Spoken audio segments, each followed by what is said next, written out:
শুরু করছি আজকে আমাদের অনুষ্ঠান। আপনারা নিয়মিত দেখেন শুনবো তোমায়, তিনি বলবেন বলো শুনবো তোমায়। গডফাদার না থাকলে পর বা যার ভালোবাসার খুলে বলো ওইভাবে ওইভাবে বলা যাবে না, যার বুম্বাদা ডেফিনেটলি। কিন্তু ওর সঙ্গে একটা অদ্ভুত বন্ধুত্ব ছিল, মনোমালিন্যও ছিল, ডাঙ্গুলিও খেলেছি এক সময়। দেখেছি ভানু বন্দ্যোপাধ্যায়কে, দেখেছি রবি ঘোষ, তারপরে জহর রায়, তারপরে উত্তরসূরি হিসেবে কিন্তু আপনি এসছেন। তো এই যে এটা কতটা চ্যালেঞ্জিং ছিল সেই মুহূর্তে দাঁড়িয়ে আপনার কাছে?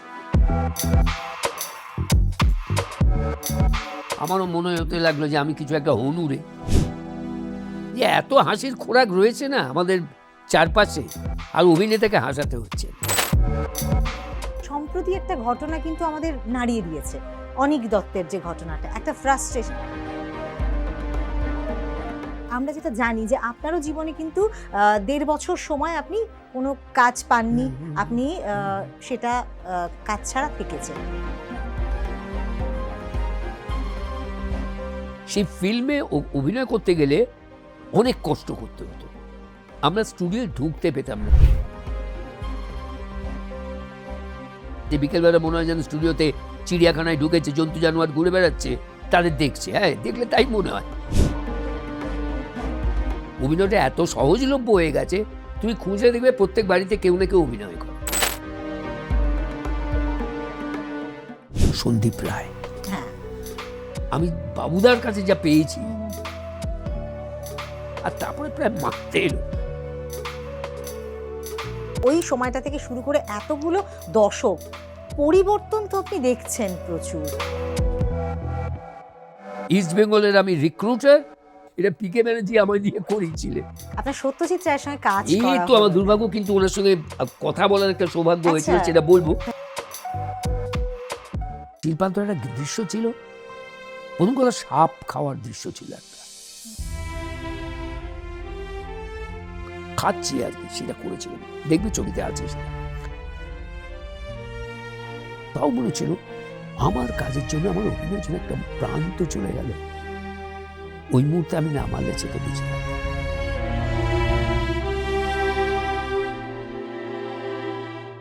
লাস্ট সিন, আমাকে নিয়ে যাওয়া হয়েছে শ্মশানে, ওকে ঠেলে ঢুকিয়ে দেওয়া হলো, শ্মশানটা নামলো, নামিয়ে দিতেই দাম দাম দাম দাম করে আওয়াজ, দাম দাম দাম দাম আওয়াজ। তো ঋতুপর্ণ ঘোষ, তিনি আপনাকে ঠিক সেভাবে ব্যবহার করলেন না। হার্বার্ডে আমি ন্যাশনাল অ্যাওয়ার্ড পেতে পারতাম, এবং তার অভিনেতা ছিলেন অমিতাভ বচ্চন। তো কম্পিটিশনটা ওইখানে ছিল, এবং অর্থটা সিনেমা সিরিয়াল যাই করি না কেন, যাত্রায় তার থেকে যথেষ্ট বেশি। যদি তুমি সিনেমাতে একটা জায়গা তৈরি করতে পারো।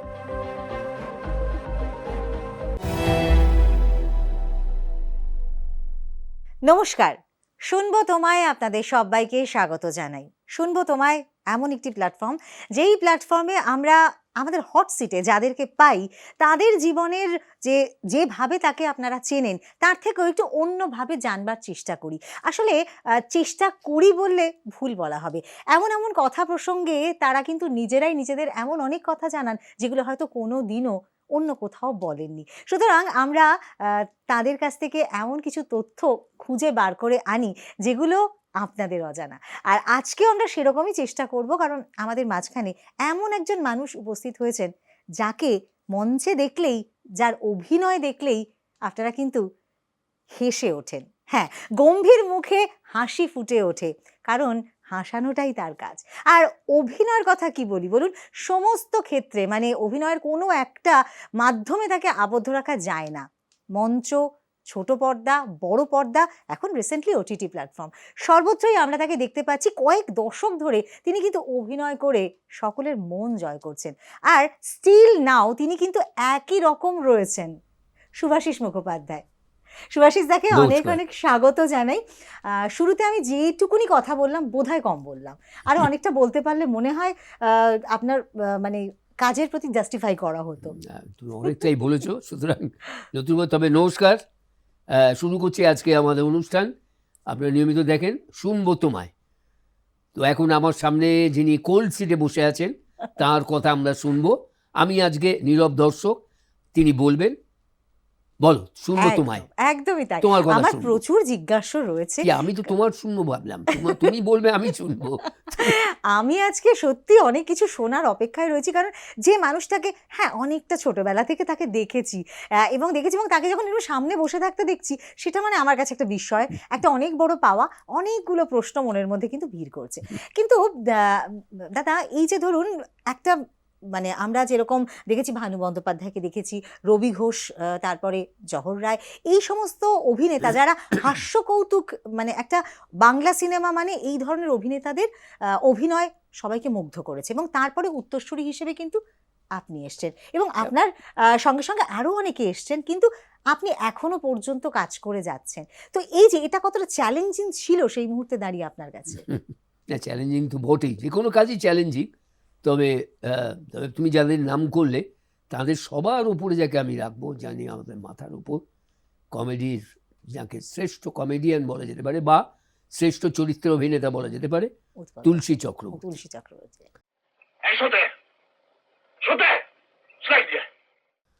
ওই ওনার থেকে কমেডিতে আর কেউ বড় ছিলেন বলে আমার মনে হয় না। এবং স্বয়ং সত্যজিৎ রায় বলে গেছিলেন যে তুলসী চক্রবর্তী যদি হলিউডে থাকতেন তাহলে উনি অস্কার পেতেন। সত্যজিৎ রায়ের মুখ দিয়ে এই কথাটা বেরিয়েছে। তো তার থেকে বড় নেই, কিন্তু তারপরে যারা যারা রয়েছেন তারা প্রত্যেকেই আমার প্রণম্য। হ্যাঁ, আমার পক্ষে চ্যালেঞ্জ ছিল, কিন্তু আমার কী হয়েছিল, আমি যেটা বেসিক্যালি ফিল করেছি, ফিল্মে আমার কমেডিয়ান হয়ে ওঠার পেছনে প্রথম কারণটা হচ্ছে আমি একটা সিরিয়াল করেছিলাম, যে সিরিয়ালটা করছি অনেক আগে থেকে, 85-86। সেই সময়ে তখন ইনফোকম বলে একটা অর্গানাইজেশন ছিল, সোনেক্স, মানে একদম আদি লগ্নে, সিরিয়ালের আদি লগ্নে ওই সময় সিরিয়াল শুরু হলো, যেটা সোনেক্সের যোচন্দ্র শ্রীধর শুরু করলেন। যোচন্দ্র শ্রীধর শুরু করলেন সেইখানে। তারপরেই একটা কাজ করেছিলেন আমার পরম বন্ধু, সম্প্রতি সে চলে গেল। খুব কষ্ট হয়েছে আমার, কারণ আমাকে প্রায় হাতে ধরে সিরিয়ালে নিয়ে এসেছিল। আমরা দুজনে একসঙ্গে থিয়েটার করতাম ম্যাক্সমূলার ভবনে। তো ওই আমাকে প্রথম বলে যে চল তোকে এক জায়গায় নিয়ে যাচ্ছি, কাজ করবি। বলে আমি কোথায়? বলে চল না। তো ওই আমাকে প্রথমে ইনফোকমে নিয়ে যায়, এবং নিয়ে গিয়ে একটা সিরিয়াল তখন সবে শুরু হচ্ছে, এবং ওই সোনেক্সের সঙ্গে সঙ্গে ইনফোকমে সেই সিরিয়ালটা শুরু হয়েছিল। সিরিয়ালটার নাম ছিল অভিনন্দন ভগীরথ। আচ্ছা, এইটা আমার প্রথম সিরিয়াল। এইটাতে অভিনয় করতেন, অভিনন্দন করতেন দীপঙ্কর দে, আর ভগীরথ রবি ঘোষ। আচ্ছা, তো সেইখানে আমাকে প্রথম নিয়ে গিয়ে, এবং ডিরেক্টর ছিলেন রবিন ঘোষ। মানে রবিন ঘোষ উনি নিজেকে সবসময় রবিন বলতেন। তো রবীন্দ্রের সঙ্গে বইয়ে করে আমাকে ওখানে ঢোকানো হলো, এবং আমি একটা ছোট্ট 2-3 এপিসোডের এরকম একটা আধুনিক কবির চরিত্র করেছিলাম, সেটাও সামান্য কমেডি ছিল। সেটা হয়ে যাবার পর আমাকে পরবর্তী যে সিরিয়ালটা, সেকেন্ড সিরিয়াল আমার, ওই যিনি আমাকে হাতে ধরে নিয়ে গেলেন, তিনি তার পরের সিরিয়ালটা তিনি নিজে ডিরেক্ট করলেন। তখন আমাকে মেজর একটা কাস্টিং দিলেন। সে সিরিয়ালটার নাম হচ্ছে সুবর্ণলতা। আচ্ছা, সুবর্ণলতায় আমাকে ছোট ভাইয়ের চরিত্রটা দিলেন। আমি সেটা করলাম, এবং সেটার মধ্যেও খানিকটা কমেডি ছিল। আর সেই সময়ে সুবর্ণলতার কাস্টিং শুনলে তুমি চমকে যাবে। মানে ওই সময় যারা যারা সুবর্ণলতায় কাজ করেছিলেন তার প্রত্যেকে তখন ফিল্মের নাম করা স্টার। সুবর্ণলতা করেছিলেন সুমিত্রা মুখার্জি, তিনি তখন ফিল্মের স্টার। সুমিত্রার হাজবেন্ড অর্থাৎ আমার মেজো ভাই করেছিলেন বিপ্লব চ্যাটার্জি, তিনিও স্টার। আমাদের মা করেছিলেন গীতা দে, স্টার। আমাদের মামা করেছিলেন মনোজ মিত্র, স্টার। আমাদের জামাইবাবু করেছিলেন, আমার জামাইবাবু সুনীল মুখার্জি, তিনিও তখন ফিল্মের স্টার। মানে গ্যালাক্সি অফ স্টার্স ওই সিরিয়ালটাতে কাজ করেছিলেন। বড় বৌদি করলেন চিত্রা সেন, তিনিও তখন স্টার একজন থিয়েটার এবং ইয়েতে। সে মানে ভাবা যাচ্ছে না তখন সিরিয়ালটাতে কারা কারা সব কাজ করছে। তো যাই হোক, সেটা করার পর আমি এবার তার নামটা বলি, যে আমাকে এইভাবে সিরিয়ালে হাতে ধরে নিয়ে এসেছিল, প্রখ্যাত পরিচালক, জাতীয় পুরস্কার প্রাপ্ত পরিচালক রাজা সেন। আচ্ছা, সম্প্রতি রাজা সম্প্রতি চলে তিনি গেলেন। চলে গেলেন। হ্যাঁ, আমার ভীষণ প্রিয় বন্ধু ছিল, যার হাত ধরে আমার সিরিয়ালে আসা। তো আমি আর রাজা একসময় ওইখানে ম্যাক্সমোলার থিয়েটার করতাম। সেই থিয়েটারের সূত্রেই ওর সঙ্গে পরিচয়, তারপরে এইভাবে আমার সিরিয়ালে চলে আসা। সিরিয়াল তারপরে অনেকগুলো করতে করতে করতে করতে হঠাৎ 90 সাল নাগাদ একটা সিরিয়াল হলো। সেই সিরিয়ালটার জন্য পরিচালক চরিত্র খুঁজছিলেন, 6টা বন্ধুর গল্প। সিরিয়ালটার নাম বিবাহ অভিযান। একদম। পরিচালক ছিলেন দেবকুমার বসু। অনেকেই জানেন না, এটাও একটা অজানা কথা, দেবকুমার বসু একজন জাতীয় পুরস্কার প্রাপ্ত পরিচালক। অনেকেই ভাববেন যে উনি কবে ন্যাশনাল অ্যাওয়ার্ড পেলেন। আমাদের এখানে কোনো ন্যাশনাল অ্যাওয়ার্ড উনি পাননি, পেয়েছিলেন মণিপুরে। উনি মণিপুরের প্রথম পরিচালক যিনি চলচ্চিত্রটা শুরু করেছিলেন। ফিল্ম, আজকে মণিপুরের যে চলচ্চিত্র মাধ্যমটা এবং চলচ্চিত্র শিল্প, যেটা মণিপুরের ছবি বলে আমরা জানি, সেই মণিপুরের সিনেমার প্রচলন, প্রথম ছবি তৈরি করেছিলেন আমাদের দেবকুমার বসু।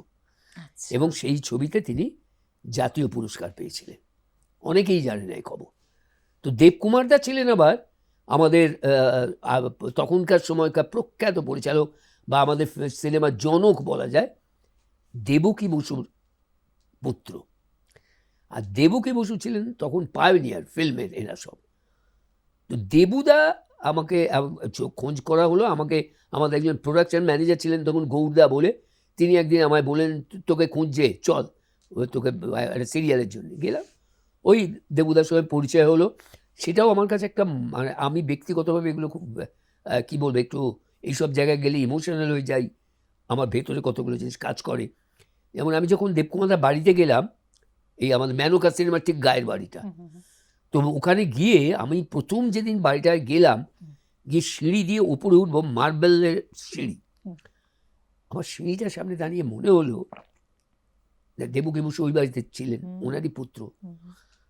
আমি ওখানে সিঁড়িটায় পা দেবার আগে ঠিক মুখটায় দাঁড়িয়ে মনে হলো এই সিঁড়িটা দিয়ে কত মানুষ ওপরে উঠেছে, অনেক গুণী মানুষরা উঠেছেন, আমি সেই সিঁড়িতে পা রাখতে যাচ্ছি। তো এটা আমার কাছে একটা বিরাট প্রাপ্তি ছিল, এবং ইমোশনাল হয়ে পড়ি। এক্স্যাক্টলি তাই, মানে এটা সত্যি একটা, এবং তুমি ভাবো, আমি লিটারালি সিঁড়িটাতে প্রণাম করে উপরে উঠেছিলাম। আমার ঠিক 2টো বাড়িতে গিয়ে এটা হয়েছিল। এই একটা বাড়ি, সেকেন্ড বাড়ি হচ্ছে আমি যেদিন প্রথম সন্দীপ রায়কে মিট করতে গেলাম সত্যজিৎ রায় বাড়িতে, ওই কাঠের সিঁড়িটাতে পা দেবার আগে মনে হলো কত গুণী মানুষ এই সিঁড়িটা দিয়ে উপরে উঠেছে। ওই বাড়িতেও আমি সিঁড়িতে প্রণাম করে পড়ে গেছি। এবং এটা তো আপনার একটা আক্ষেপও থেকে গেছে যে আপনার সত্যজিৎ রায়ের সঙ্গে কাজ করা। এই তো আমার দুর্ভাগ্য, কিন্তু ওনার সঙ্গে কথা বলার একটা সৌভাগ্য হয়েছিল, সেটা বলবো। তার আগে বলি, এই যে বিবাহ অভিযান সিরিয়ালটা হলো, এই সিরিয়ালে আমি 6 বন্ধুর এক বন্ধু, এই সিরিয়ালটা এত হিট করলো, আমি নিজে থেকে কি বলবো, সবাই জানো তোমরা, আমরাও ছোটবেলায় দেখেছি সেই সিরিয়াল। তো এই সিরিয়ালটাতে কমেডি, যেহেতু কমেডি এমন হিট করে গেল যে এরপর থেকে আমাকে সকলে কমেডিতে নিতে আরম্ভ করলো। সেটা থেকে আমি জার্নিটা স্টার্ট হয়েছিল বেশ কিছুটা আগে থেকে, আরো আগে থেকে। মানে যে অনেকে হয়তো ভাববেন যে বিবাহ অভিযান থেকেই বোধহয় আপনার এই কমেডিয়ান জার্নিটা স্টার্ট। অনেকেই ভাবে তাই যে আমি বিবাহ অভিযান থেকেই এসেছি, এবং অনেকে বলে আপনার তো শুরু বিবাহ অভিযান, ওখান থেকে প্রথম সিরিয়াল থেকে দেখি। এই যে পেছনের জার্নিটা, আমার জার্নিটা আরো আগে। আমি প্রথম শুরু করেছিলাম কেরিয়ার ছবি দিয়ে, সিনেমা দিয়ে। আচ্ছা, কারণ হচ্ছে আমি যখন এসেছি তখন তো সিরিয়াল নেই, আমি যখন কাজে ঢুকেছি সেটা আমি ধরো ইন্ডাস্ট্রিতে, ফিল্ম ইন্ডাস্ট্রিতে ঢুকেছি 78 সালে, 78। আচ্ছা, এবার আমি যখন প্রথম ছবি করি সেটা হচ্ছে 1980। উত্তম কুমার চলে গেছেন, তারপরে দীর্ঘদিন স্টুডিওগুলো বন্ধ। তার কিছুদিন বাদেই প্রখ্যাত পরিচালক এবং সাহিত্যিক চিত্রশিল্পী পূর্ণেন্দু পত্রী, উনি একটা ছবি করছিলেন। সেই ছবিটার জন্য আমি ওনার কাছে গিয়ে অভিনয়ের সুযোগ চাই।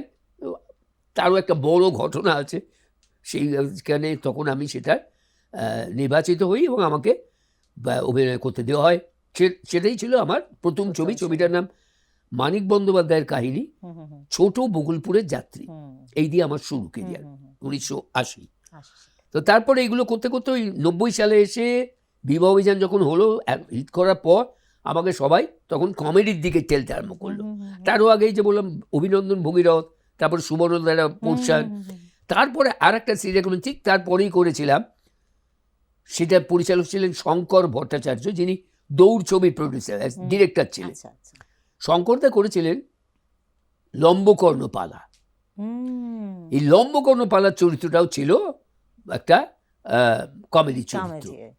কিন্তু তারপরে যা যা করেছি আমি সবটাই সিরিয়াস, কোনো কমেডি চরিত্র সেইভাবে আর করিনি বিবাহ অভিযানের আগে পর্যন্ত। কিন্তু ওই সিরিয়ালটা এমন একটা মোড় ঘুরিয়ে দিল আমার, সেইখান থেকে আমার একটা কমেডিয়ান হিসেবে পরিচিতি তৈরি হলো বিবাহ অভিযানের পর। এবং আমি যখন ফিল্মে যে জায়গাটা মানে আমাকে দেয়া হয়েছিল বা পেয়েছিলাম, সেটা হচ্ছে আমার মনে হলো যে আমার ঠিক আগে যারা আমার অগ্রজ কমেডিয়ান যারা ছিলেন, তুমি যাদের কথা বলছিলে, ভানু বন্দ্যোপাধ্যায়, জহর রায়, রবি ঘোষ, অনুপ কুমার, চিন্ময় রায়, তরুণ কুমার, কী হলো ওদের সময়কার যারা হিরো ছিলেন, উত্তম কুমার, শুভেন্দু চ্যাটার্জি, তারপরে ধরো আর দীপঙ্কর দে, নির্মল কুমার, বসন্ত চৌধুরী, এই যে সময়টা গেল, তার পরের জেনারেশন যেটা এলো সেখানে, এবং তাদের সঙ্গে যারা পাশে কাজ করতেন যারা সহজ অভিনেতা হিসেবে, সেখানে অনুপ কুমার, ভানু বন্দ্যোপাধ্যায়, জহর রায়, রবি ঘোষ, চিন্ময় রায়, অনুপ কুমার। তো এর পরেই যারা এলেন তাদের যে ইয়াং ব্যাচটা, সেখানে প্রসেনজিৎ চ্যাটার্জি, তাপস পাল, এই দুজন এসে এই ওই বাংলা সিনেমার হালটা ধরলেন। এবার কি হলো, এদের বয়স এদের থেকে অনেক কম। এবার যখন চরিত্রগুলো আসতে আরম্ভ করলো, দেখা যাচ্ছে ছবিতে কিছু বন্ধুর চরিত্র আসছে, বা ওই বয়সী চরিত্রের সঙ্গে কিছু সমবয়সী চরিত্রও এসে যাচ্ছে গল্পে। কাকে নেব? এবার সেটা নিতে গিয়ে যেটা আমি ফিল করেছিলাম, অনুপ কুমার বয়সে বড়, রবি ঘোষ বয়সে বড় অনেকটা, তাকে তো ওর বন্ধু করে দিতে পারছি না বা ওর সমবয়সী রাখতে পারবো না। তখন খোঁজ পড়লো, যেহেতু তখন আমার বিবাহ অভিযানটা এসে গেছে এবং ঠিক সেই সময় এদেরও রাইজিং টাইম, তখন আমাকে দেখা গেল যে পরিচালক এবং প্রযোজকরা আমাকে ধরে নিলেন এবং আমাকেই একটা একটা একটা করে সমস্ত বাংলা ছবিগুলোতে কমেডির চরিত্র দিতে লাগলো। একের পর এক প্রচুর সিনেমা, আপনি যেরকম কিছু মানে কমার্শিয়াল ফিল্মেও অভিনয় করেছেন, আবার কিছু একদম অন্য ধরনের অভিনয় করেছেন। কিন্তু আমি একটু একটু অনেকটাই পেছন দিকে যাই, সেটা হচ্ছে যে ছোটবেলায় যখন মানে একজন মানুষ, মানে একজন ছোট হিসেবে আপনি তো খেলাধুলো ভীষণ ভালোবাসেন এবং খেলোয়াড় হতে চেয়েছিলেন আপনি, কিন্তু সেই জায়গায় দাঁড়িয়ে যে অভিনয় টার্ন ওভারটা, কোনো ধরনের খেলাই তো বোধহয় বাদ রাখেনি, সব ধরনের খেলা খেলেছি, একদম খেলোয়াড় হতে চেয়েছিলেন, গাঙ্গুলিও খেলেছি এক সময়। এবং সেই খেলাধুলো খেলতে খেলতে অভিনয়ের প্রতি কখন এত ভালোবাসাটা জন্মে গেল? সেটা হলো না, আমি আসলে যেহেতু আমি ক্লাস 4 থেকে থিয়েটার করি, আমার স্কুল থেকে আমার থিয়েটার জীবন শুরু, স্কটিশ চার্চ কলেজিয়েট স্কুলের ছাত্র আমি। তো এই স্কুলে নাটক করতে গিয়ে সবাই যখন অভিনয় দেখতে দেখতে সবাই বলতে লাগলো যে বাহ দারুণ করছে দারুণ করছে, আমারও মনে হতে লাগলো যে আমি কিছু একটা হনুরে ভাবতে শুরু করলাম। তো তারপরে দেখলাম যে না, ভালো লাগছে। এবার আমারও না কিরম মনটা অভিনয়ের দিকে চলে যেতে লাগলো। আমি দেখলাম এটা তো বেশ, এটা দারুণ লাগছে, দারুণ, আমি পারি। ক্লাস 4 থেকে সেই ভালোবাসাটা, ক্লাস 4 থেকে ভালোবাসাটা ওইভাবে নয়, কারণ ওই বছর বুঝি কি থিয়েটার বা নাটক ওইভাবে তো বুঝি না। কিন্তু আমার বন্ধু বলছে, আমার ক্লাসমেট কাঞ্চন ভট্টাচার্য, ও নেই আজকে আমাদের মধ্যে, ওই আমাকে হাতে ধরে থিয়েটারে ঢোকালো যে চল আমাদের স্কুলের জন্মদিনে, 13 জুলাই আমাদের স্কুলের জন্মদিন, তো এরকম একটা অনুষ্ঠান হবে, তো আমাদের নাটক করতে বলছে, করবি? আমার চ করি। মশা ও মাছি, রবীন্দ্রনাথের কৌতুক ব্যঙ্গনাট্য, সেটাও কিন্তু কৌতুক ছিল, কৌতুক নকশা, একদম এটাও ঠিক কথা। আমি শুরু করেছি কিন্তু কৌতুক দিয়ে, কৌতুক নকশা রবীন্দ্রনাথের মশা ও মাছি, সেইটা দিয়ে শুরু করলাম। তো ওইটা হওয়ার পর আস্তে আস্তে থিয়েটার করছি, সবাই বলছে ভালো করছি। তারপরে গ্রুপ থিয়েটারে চলে এলাম, এসে অভিনয় প্রশংসা হচ্ছে, এই যে হতে লাগলো। এবং জানি না কেন আমার মনটা পুরোপুরি অভিনয়ের দিকে চলে গেল।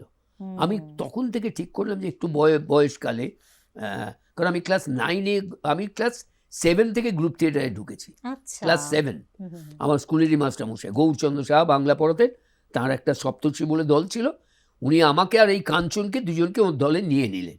কিন্তু সুভাষিস দা, আপনি বলুন যে মানে আপনি যেই সময়টাতে শুরু করেছেন 70s, এই যখন আপনার স্কুল লাইফ একদম সেই সময়টা, মানে এখনকার একটা বাচ্চা যদি এক্সট্রা কারিকুলার অ্যাক্টিভিটিস এর জন্য তাকে অভিনয়ের কাছে অভিনয় শেখাতে মা বাবারা নিয়ে যান, কিন্তু সেই সময় তো খুব মানে এটা ডিফিকাল্ট ছিল, নিশ্চয়ই বাবা মাকে এড়িয়ে প্রায় বাড়ি এড়িয়ে যুদ্ধ করে করতে হয়েছে। আমার এরম দিনও গেছে, আমি মানে পরীক্ষা পরের দিন বাড়িতে পড়ছি, বাবা এক ঘরে আমি এক ঘরে, বইটাকে পাতাটাকে দেখতে দেখতে উল্টো করে রেখে দিয়ে 2-4 বার মুখে চেঁচিয়ে আমি একটু জোরে জোরে পড়ি, তো পড়তে গিয়ে রেখে দিয়ে রিহার্সাল করতে, বাবার একটু অ্যাজমা ছিল, বাবা অফিস থেকে আসার পর একটু রেস্ট নিতেন, হয়তো কখনো কখনো ঘুমিয়ে পড়তেন, আমি ওই সুযোগে বেরিয়ে যেতাম, সেই সুযোগটা নিয়ে নিতাম, রিহার্সাল করতে যেতাম। কারণ তখন আমার পাড়াতে একটা নাটক হতো প্রত্যেক বছরই, আমার পাড়ার একটা ক্লাব ছিল উত্তর কলিকাতা সেবা দল, আমি দর্জিপাড়ার ছেলে, তো সেখানে ওই পাড়ার নাটকে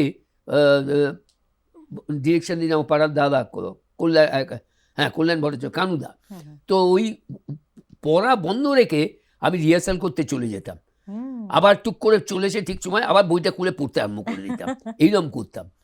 তো যাই হোক, আমি জানি না কেন আমার নেশাটা পুরোপুরি তখন অভিনয় হয়ে গেছে, আর পড়ার দিকে মন নেই, যার ফলে আমার মানে লেখাপড়াটা একটু ক্ষতিই হয়েছে বলবো, কিন্তু আমার একটা দিকে আমাকে টানতে টানতে, এবং হয়তো আমি ভাগ্যেও বিশ্বাসী, আমার ভাগ্যও হয়তো আমাকে ওই দিকে বেশি করে নিয়ে গেছে, আমার সেই সুযোগগুলো দিয়েছে, সেই জায়গাটা তৈরি করে দিয়েছে। আমিও তখন দেখলাম যে না, এটাই আমার জায়গা, আমি আর অন্য কিছু করতে পারবো না। এবং আমি যখন থিয়েটার দেখতে যেতাম, ধরো আমি তো উত্তর কলকাতার ছেলে বলে, তখন উত্তর কলকাতায় এতগুলো সাধারণ রঙ্গালয়, প্রফেশনাল থিয়েটার যেগুলো বলে, হাতিবাগানের থিয়েটার, সেখানে কি নেই, star theatre, Rangmahal theatre, Biswarupa theatre, এদিকে মিনার্ভা থিয়েটার, ওদিকে কাশী বিশ্বনাথ মঞ্চ, আরে গ্যালাক্সি অফ হলস। তো সেখানে তার মাঝখানে আমি বড় হচ্ছি, এবং সকাল বিকেল ওই পাড়ার মধ্যে ঘুরছি, থিয়েটার হলগুলোতে অবারিত চলে যেতে পারছি। মানে এটা বোধহয় আপনার ভালো যে লাগা, তার মধ্যে আরো যেন স্ফুল্লিঙ্গের কাজ করেছিল। একদম, ওই যে যখন দেখতাম থিয়েটারগুলো, আমি বাবা মার সঙ্গেই যেতাম, বাবা থিয়েটার দেখতে ভালোবাসতেন, ওই যে দেখতে যেতাম, আমি যখন দর্শকের আসনে বসে দেখছি ওই ছোটবেলায়, দেখছি মানুষ কি আনন্দ করছে, হাসির জায়গা হলো কি হাসছে, হাততালি দিচ্ছে, তো আমার বারবার মনে হতো যে আমি কবে ওই জায়গাটা গিয়ে দাঁড়াবো, লোকে আমাকে দেখে হাততালি দেবে, আমার অভিনয় দেখে হাসবে, এটা ভেতর ভেতর আমাকে চার্জ করতো। যখন সিনেমা দেখতে যেতাম, আমার বাড়ির পাশে অতগুলো সিনেমা হল, শ্রী, উত্তরা, রাধা, রূপমানী, দর্পণা, মিনার, মিত্রা, কি নেই, আমি ওই সিনেমা দেখতে আমার খালি মনে হতো ওই পর্দাটায় কবে আমাকে দেখা যাবে, আমি ওইখানে আসবো, সবাই আমাকে দেখবে, এইগুলো না আমাকে ভীষণ চার্জ করতো। তো সেই জায়গা থেকে অভিনয় দিকে আরও বেশি মন চলে গেল, ভালোবেসে ফেললাম, এবং একসময় ঠিকই করে ফেললাম যে আমি অভিনেতা হব, আর কিচ্ছু করবো না। আপনার পুজো পৌঁছে যাক বিশ্বের দরবারে। প্রতি বছরের মতো এবারও আর+ নিউজ নিয়ে এলো শারদাঞ্জলির সেরা সম্মান 2026। অংশ নিতে সকাল 10টা থেকে সন্ধে 6টার মধ্যে সরাসরি যোগাযোগ করুন আমাদের অফিসে, অথবা কল করুন 9836323248 এই নম্বরে। শারদাঞ্জলি শুধুমাত্র আর+ নিউজে। চাকরি করতেও গেছিলাম বিভিন্ন জায়গায়, বিভিন্ন সময়ে কয়েকটি জায়গায় চাকরি করেছি। আমার বাবা ছিলেন চার্টার্ড অ্যাকাউন্টেন্ট, তো নিজস্ব ফার্ম ছিল, বাবা আমাকে অডিট করতে পাঠাতেন কোথাও না কোথাও, কিন্তু আমার মন বসতো না, আমি পালিয়ে আসতাম। আর আমি সেগুলোতে কেন যেতাম জানো, এই অডিট করতে যাওয়ার পেছনে আমার একটা বিশেষ কারণ ছিল, যারা অডিট করতে যায় যে সমস্ত কোম্পানিতে, ভালো ভালো খাবার দেয়, মিষ্টি খাওয়ায়, আমি তো মিষ্টির পোকা ছিলাম, আমি ভীষণ খাদ্যরসিক, কিন্তু দেখে তো মনে হয় না, আর মিষ্টির পোকা, তার ফলে ওই লোভে আমি যেতাম, কিন্তু পারতাম না, যেতে যেতে আমি দেখলাম আমি পারছি না, আমার অভিনয় টানছে তখন, তো আলটিমেটলি ওইটাকেই ধ্যান জ্ঞান সব কিছু করে নিলাম, আজকে এই জায়গায় এসছি, যেটুকু আসতে পেরেছি। এবং আপনি একটা কথা বলছিলেন যে শেখার তো কোনো শেষ নেই, এই যে ধরুন আপনি মানে অভিনয়ের মানে ওই সময়টা থেকে শুরু করে এতগুলো দশক পরিবর্তন তো আপনি দেখছেন প্রচুর, প্রচুর। মানে সেই সময় একটা সময় কি বাংলা সিনেমা একটা কৌতুকের জায়গা বা একটা হাস্যরসের জায়গা থাকতো, একটা আলাদাই সেগমেন্ট থাকতো, কিন্তু এখনকার ফিল্মে কি সেটা আদৌ আছে, বা সেটা কি কতটা ইমপ্লিমেন্ট করা হয়, সে বিষয়টা এখন আসলে কি হয়েছে, আমার প্যাটার্নটা কতটা পাল্টেছে? পাল্টেছে মানে দেখো একটা, আমার মনে হয় মানে ফিল্মে আমরা কি হাসাবো, আমার আশেপাশের লোকজন এত হাসাচ্ছে না। তুমি যদি অন্য মানে চিত্রটা দেখো, বাস্তব জীবনের প্রেক্ষাপট থেকে। বাস্তব জীবনের প্রেক্ষাপটে যা যা ঘটছে, হুম হুম হুম, তোমার হাসি পায় না দেখলে এগুলো কি হচ্ছে। কি হচ্ছে, রাইট। আমি সেই জন্য particularly- ফিল্মে তার ইমপ্লিমেন্টটা কম হচ্ছে। মানুষ এত হাসছে, সকাল বিকেল হাসছে, এক্স্যাক্টলি। যে এত হাসির খোরাক রয়েছে না আমাদের চারপাশে, আর অভিনেতাকে হাসাতে হচ্ছে। অ্যাকচুয়ালি শুভাশিস দা, এখন কিন্তু ভীষণ কন্টেন্ট ক্রিয়েট হচ্ছে এবং সেখানে যা খুশি তাই, সেটাই কিন্তু মানে আমাদের জীবন থেকে হাসিটা তো কোথাও উড়ে গেছে। আমরা এত মেন্টাল স্ট্রেসের মধ্যে রয়েছি, আমাদের জীবনটা ভীষণভাবে একটা স্ট্রেসের মধ্যে রয়েছে, সেই জায়গায় দাঁড়িয়ে আমাদের হাসাটা প্রয়োজন। কিন্তু যেটা বলছেন আপনি, পারিপার্শ্বিক অনেক কিছু দেখে আমাদের একটা ব্যঙ্গাত্মক হাসি, হুম। কিন্তু কোথাও ফিল্মে যেন সেটার প্রভাবটা কমে সে গেছে। কমে গেছে মানে, আসলে দেখো কমেডিটা হচ্ছে ভীষণ রসের ব্যাপার। হুম হুম হুম, যিনি লিখবেন, যিনি করবেন, তার সেই রসবোধ থাকা চাই। হুম হুম হুম, সেটা যদি না থাকে, তার যদি উইট না থাকে, তাহলে না কমেডি তৈরি করা যায় না। এবং আজকের দিনে রস সাহিত্য খুব একটা তৈরি হচ্ছে না, লেখা হচ্ছে না। তুমি খুঁজলে দেখবে সেইভাবে নেই। কিন্তু তখন কারা কারা রস সাহিত্য করেছে, লিখেছেন, হুম হুম, বিভূতিভূষণ মুখোপাধ্যায়, শিবরাম চক্রবর্তী, হুম হুম হুম, সৈয়দ মুস্তাবা আলী, হুম, এদের লেখাগুলোর মধ্যে যে কমেডিগুলো ছিল, সেগুলো তো আজকে সেই সাহিত্যের রসটা তো নেই। হুম, আর যারা মৌলিকভাবে স্ক্রিপ্টগুলো তৈরি করছেন, তাদেরও ভেতরে না সেই রসমুদ্রা কম। যেগুলো করছেন ভীষণ স্থূল, সেটা আজকে বলে না, অনেক দিন ধরে, আমার সময়ও তাই ছিল। যে দৃশ্যটা করতে বলা যায়, যে এটা হচ্ছে, তার মধ্যে কোনো হাসির খোরাকই নেই, হুম হুম, রসটাই নেই। কিন্তু আমাকে বলা হয় যে তুই একটু কমেডি দিন। আরে কমেডি দেবো কোত্থেকে? কমেডি তো দেওয়া যায় না, বেসটা তো ঠিক রাখতে হয়। একটা বাড়ি তৈরি করতে গেলে তার ভিতটা শক্ত হতে হয়, তবে তো বাড়িটা দাঁড়াবে। তা আমার ফিল্মের বা সিরিয়ালের যেখানেই বলি না কেন, ভিতটা তো স্ক্রিপ্ট। সেই স্ক্রিপ্টটা যদি স্ট্রং না হয়, তা আমি বাড়িটাকে দাঁড় করাবো কী করে? তখন ভাড়ামি করতে হবে। বাড়িটাকে এবড়ো খেবড়ো, যে বাড়ি যেভাবে হয়, জোড়া তাপ্পি দিয়ে একটা বাড়ি হলো, 2 দিন পর ভেঙে পড়ে গেল। অভিনয়ের ক্ষেত্রেও তাই, জোড়া তাপ্পি দিয়ে কেরিয়ারটাকে গড়লাম, 2 দিন পরে পড়ে গেল সবটা। এক জিনিস একদম, ভিতকে শক্ত হতে হয়।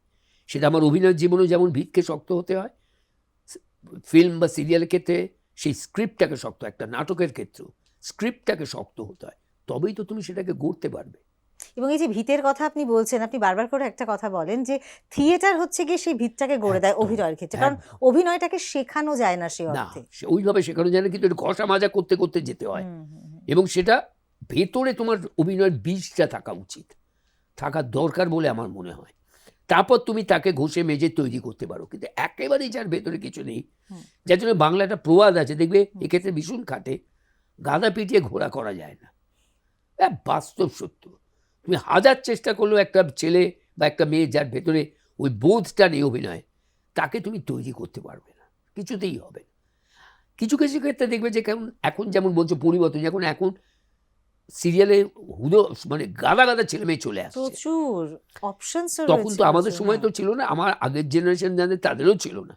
তখন ফিল্মে পাঠ করতে, তখন তো ফিল্ম, তখন তো সিরিয়াল আসেনি। সেই ফিল্মে অভিনয় করতে গেলে অনেক কষ্ট করতে হতো। আমরা স্টুডিওয়ে ঢুকতে পেতাম না। তখনকার সময় স্টুডিওতে একজন গেটকিপার থাকতেন, তিনি ঢুকতে দিতেন না। জানতে চাইছেন কোথায় যাবে, বলতে হতো অমুক ডিরেক্টরের কাছে যাব। যদি তার পারমিশন থাকে, তার কাছে খোঁজ নেওয়া হতো, তখন বলতো যে যাও, বেশিক্ষণ থাকবে না, তাড়াতাড়ি বেরিয়ে আসবে। খোঁজ রাখতো কে ভেতরে গিয়ে কতক্ষণ আছে না আছে। গেটে আটকে দেওয়া হতো। আজকের মতো অবারিত দ্বার ছিল না, যে পাচ্ছে সেই স্টুডিওতে চলে যাচ্ছে। বিকেলবেলা মনে হয় যেন স্টুডিওতে চিড়িয়াখানায় ঢুকেছে, জন্তু জানোয়ার ঘুরে বেড়াচ্ছে, তাদের দেখছে। হ্যাঁ, দেখলে তাই মনে হয় যে এসে দেখে যাচ্ছে। আর এখন আরও সহজলভ্য হয়ে গেছে, হাতে একটা জিনিস, যখনই দেখছে সামনে দেখবে, আরে সেলফি নিই, একটা সেলফি নিই, আরে এখানে। মানে কী যে তাদের উদ্দেশ্য, কী যে লক্ষ্য, এইটা দাঁড়িয়ে গেছে এখন। এই পরিবর্তনগুলো ভীষণ চোখে লাগে। এই পরিবর্তন মানে সাংঘাতিক পরিবর্তন, এগুলো তো ছিল না তখন। তাদের রেসপেক্ট ছিল। এইটা না, এই যে মানুষটাকে দেখছে, ওই যে স্টুডিও ঢুকে পড়ছে, আমাকে দেখে যে সেলফি নিতে চাইছে, আমার প্রতি তার কোনো শ্রদ্ধা নেই। মানে এইটা কিন্তু উত্তম কুমারও ভীষণভাবে মানতেন যে শিল্পীরা এত বেশি সহজলভ্য হয়ে গেলে পর তাদের সেই জায়গাটা কিন্তু থাকে না, তাদেরকে Exactly. যে হলে দেখতে যাওয়ার তোমাকে আগ্রহটা মানুষ পয়সা হারিয়ে খরচা ফেলে। করে যে দেখবে, Exactly. সেটার জন্য তো তোমাকে ধরে রাখতে হবে নিজেকে।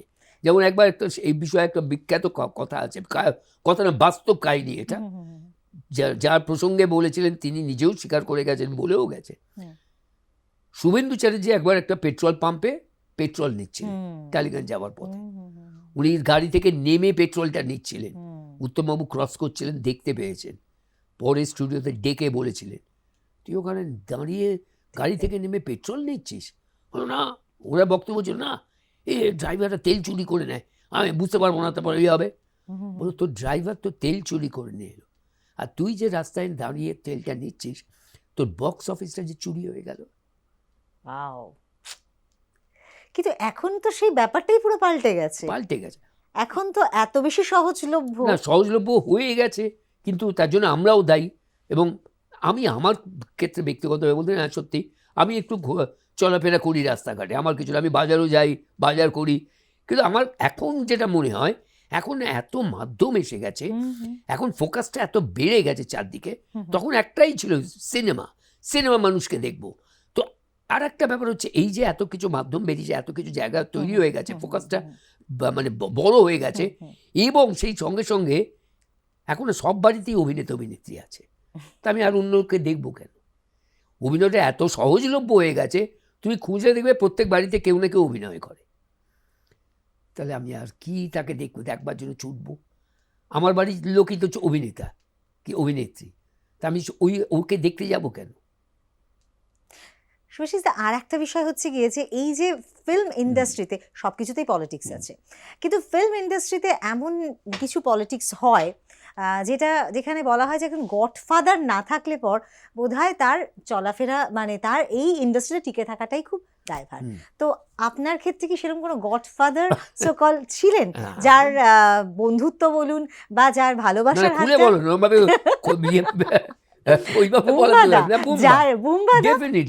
বুম্বাদা, যাকে মানে মানে এই মুহূর্তে বাংলা ইন্ডাস্ট্রির জ্যেষ্ঠ পুত্র বলা হয়, তো তার সঙ্গে একটা বিশেষ মানে বন্ধুত্ব, তার আশীর্বাদের হাত, এবং সবসময় এটা আপনি বলেন, সবসময় বলে থাকেন। নিশ্চয়ই আমি বলি এই কারণে আমি কৃতজ্ঞ, ডেফিনেটলি কৃতজ্ঞ, কিন্তু ওই অর্থে নয় যে অনেকে মনে করে চামচাগিরি করে, বা আমাকেও অনেক সময় শুনেছি কারো কোথাও বলছে এও তো বুম্বার চামচারা। আমি জীবনে ওর সঙ্গে কোনো রকম ওই ব্যবহার করিনি। ওকে জিজ্ঞেস করলে তো করে দেখতে পারো যে আমি সেইভাবে ওর সঙ্গে মিশতাম কিনা। একটা বন্ধুত্বের সম্পর্ক ছিল, পারিবারিক সম্পর্ক ছিল, যাতায়াত সেগুলো ছিল, কিন্তু কোনোদিনই আমাকে ওকে তেল মারতে হয়নি, এটা বাস্তব একদম। কোথাও আমার মনে হয় ওর হয়তো মনে হয়েছিল আমি ভালো অভিনয় করি, ওর যে চরিত্রগুলোতে আমাকে পাশে রাখার দরকার ছিল, ওই নিজে থেকে আমাকে সেগুলোতে রেখেছে। আমাকে কোনোদিন বলতে হয়নি আরেকটা ছবি দাও, এইটা তো হয়ে গেল, পরের ছবিটা দেয়, আবার পরের ছবিটা দিতে হবে, করবো পরেরটা। বা 10 বার তার বাড়িতে গিয়ে তাকে পাশে বসে থাকতে হয়নি, তার বাড়ি বাজারটা করে দিতে হয়নি, তাকে 4টে খাবার কিনে দিতে হয়নি, না কোনোদিন করতে হয়নি। সেও আমাকে এরকম অনেকেই করেন, তাই না? হয়তো করে শুনি সেসব কথা, কিন্তু আমাকে করতে হয়নি। ও আমাকে কোনোদিন বলেনি যে সুভাষী এটা করে দে, আমার সুভাষী ওটা করে দে। কিন্তু ওর সঙ্গে একটা অদ্ভুত বন্ধুত্ব ছিল, মনোমালিন্যও ছিল, রেগেও যেত আমার কাছে, আমার উপরে। এমন একটা ঘটনা হয়েছে, এবং আমাকে এতটাই ভালোবাসতো, বা আমার অভিনয়কে ভালোবাসতো বিশেষ করে, যেটা ওরও প্রয়োজন ছিল যে ওই চরিত্রগুলোতে কাউকে একটা নিতে হবে, কেউ থাকবে আমার পাশে। একটা ছবি করেছিলাম,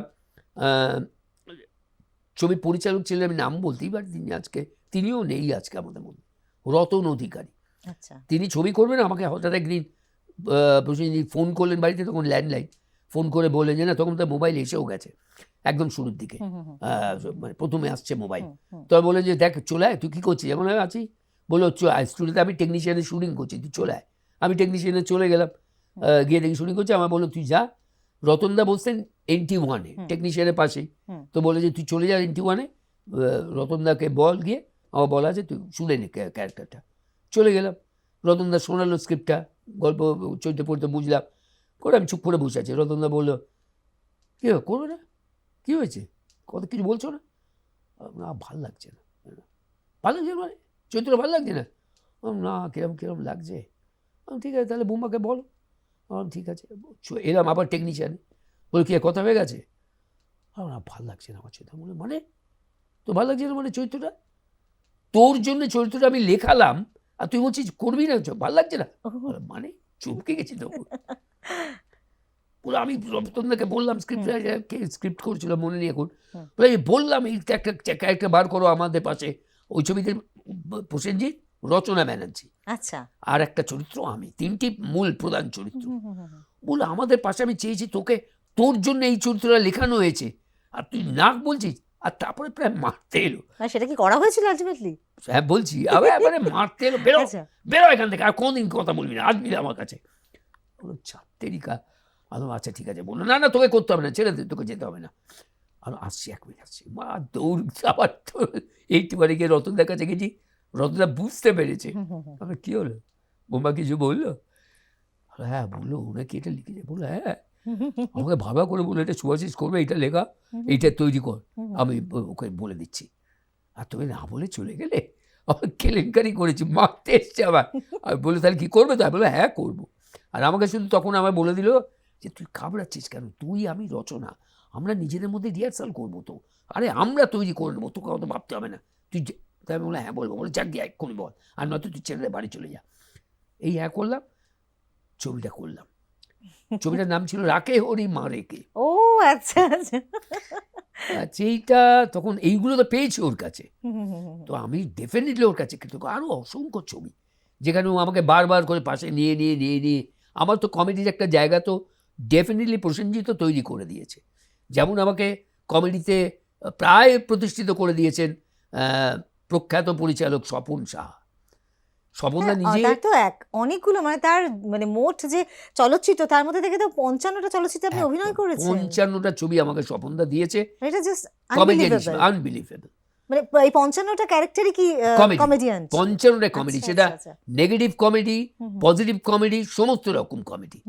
মানে ভিলেন কমেডি, ভিলেনও করিয়েছেন, কমেডিয়ান পুরোপুরি কমেডি চরিত্র, সবটা দিয়ে আমাকে ভরিয়ে দিয়েছেন পুরো। তো এই দুজনের কাছে তো আমি সাংঘাতিকভাবে কৃতজ্ঞ, বলতে পারি না। আচ্ছা, স্বপন শাহ রিসেন্টলি একটা ফিল্ম করছেন, তো তাতে কি আপনি রয়েছেন? না এখনো পর্যন্ত নেই। মানে স্বপনদাকে নিউ বলছি কামার্সদের প্রায় না, নিয়ে স্বপনদার সঙ্গে আমার মাঝে মাঝেই কথা হয় ফোনে, খবর নেই, খবর রাখি। এইটার জন্য বলছিলাম যে কী ব্যাপার করছে। আমার তো, আমি সত্যিই শোনার পর এত আনন্দিত হয়েছিলাম যে আমি করি না করি, স্বপনদা আবার ছবি করতে আসছে, Exactly. এইটা শুনেই ভালো লেগেছিল। তাই ও ছবিটা করছেন মানে স্বপনদা বলে দেখো আমার সঙ্গে কথা হয়েছিল, বলছে আমি এখনো বুঝে উঠতে পারছি না কী করবো। তা আমি বললাম কী তাহলে কী, তখন আমি বললামই স্বপনদাকে বলার মতো সেই জায়গাটা আমার আছে। আমি কী হলো করছে, আমি তো নেই, আমি থাকবো না ছবিতে। বলে আরে দাঁড়াও আগে কী হয় দেখি তারপর। তো শুনছি মাঝে মাঝে, কিন্তু স্বপনদা যে খুব বেশি ইনভলভড এটার মধ্যে আমার মনে হয় না সেটা। আমি যা স্বপনদার সঙ্গে আরও অনেক কথা হলো ছবিটা নিয়ে, তো যা যা বললেন তাতে আমি খুব জানি না সেটা কি হচ্ছে। আচ্ছা, অনেক পরিচালক, মানে এতগুলো ফিল্ম আপনি করেছেন, অনেক পরিচালকের সঙ্গে প্রচুর, কাজ প্রচুর, করেছেন। প্রচুর। স্বপন সাহা তার মধ্যে আপনার জীবনের টার্নিং পয়েন্ট, অন্যতম সেরা পরিচালক। এছাড়া আর কোন কোন পরিচালকের সাথে আপনার কাজ করে সেই স্যাটিসফ্যাকশনটা আপনি পেয়েছেন? আর তারপরে বলবো, বা তারপরে বা সময় বলবো সন্দীপ রায়। হ্যাঁ, আমি বাবুদার কাছে যা পেয়েছি তুলনা হয় না, একের পর এক। আমার এখন মনে একটা গল্প তোমায় বলি। আমার বাবুদা একটা সত্যজিৎ রায় প্রেজেন্স বলে একটা সিরিয়াল হতো, সেই সময় একটা গল্প করলেন সত্যজিৎ রায়। গল্পটার নাম হচ্ছে জাহাঙ্গীরের স্বর্ণমুদ্রা। আচ্ছা। তো বাবুদা একদিন, তো তার আগে আমি করে ফেলেছি গোসাইপুর সরগরম, সেটাও সত্যজিৎ রায়ের কাহিনী, বাবুদা করেছিল। ওইটা আমার প্রথম বাবুদার সঙ্গে কাজ। জাহাঙ্গীরের স্বর্ণমুদ্রা করার সময় আমাকে ডাকলেন, বলেন সরেশ বাবুদা বলে ব্যস্ত, জিজ্ঞেস করে কোথায় ব্যস্ত, তুমি বললে আবার ব্যস্ত কি, এটা তুমি এসো, কবে আসবে বলো। আমি তুমি বললেই যাবো। তারপর গেলাম বাড়িতে, শুনছি স্ক্রিপ্টটা, শুনলাম, শুনে বললো যে করবে, বলে যে চরিত্রটা আমায় দিল, সেই চরিত্রটা রঞ্জিত মল্লিকের বন্ধু। আমি তো ঘাবড়ে গেলাম, বলে কী বলছি, রঞ্জিত তার বন্ধু আমি কি করে হবো, এটা মানাবে নাকি রঞ্জিতার সঙ্গে। চিন্তা করো না, মেকআপটা সেভাবে করে নেবো, আর চশমা দিয়ে দেবো, ভারী গোপ রেখে দেবো, কেউ বুঝতে হবে, তোমাকে মনে হবে, একদম তুমি চিন্তা করো না। প্র্যাকটিক্যালি আমি করলাম সেই চরিত্রটা, এবং তুমি যদি গোসাইপুর এই জাহাঙ্গীরের স্বর্ণমুদ্রা দেখো তাহলে দেখবে যে আমি রঞ্জিত মল্লিকের বন্ধু করেছি ওই সময়, সেই চরিত্র করে ফেলেছি। তারও একটা ইন্টারেস্টিং কাহিনী আছে, সেটা বলি, অনেকেই যায় না। সেটা হচ্ছে জাহাঙ্গীরের স্বর্ণমুদ্রা আমি যে চরিত্রটা করেছিলাম, সে একটা ম্যাজিশিয়ান, ওই মুদ্রাটা সে হাত সাফাই করে। তো এবার আমাকে যখন কথা হচ্ছে, বাবুদা বলতে বলতে বলো, শোনো এই তো হাত সাফাই, তুমি তো ম্যাজিক জানো না। মানে আমি কোত্থেকে জানবো, বলো আমি বলে দেবো। অভয় মিত্র জাগলার ছিলেন, সত্যিকার ছবিতেও কাজ করেছেন। তো অভয় মিত্রকে বললো, যিনি ওই ছুরি কামু মুখার্জির ইয়েতে ছুরি মারারগুলো করিয়েছিলেন, প্লাস এই যে কামু মুখার্জি আমাদের জয় বাবা ফেলুনাথ না কোনটাতে গুপি গান বাগাবেন, গুপি বাগা ফিরে এলো না, জয় বাবা ফেলুন, ওই যে হাত সাফাই করতো না কামু মুখার্জি, হাত সাফাইয়ে খেলা দেখাতো, সিগারেট নিয়ে মুখে এরম করতো।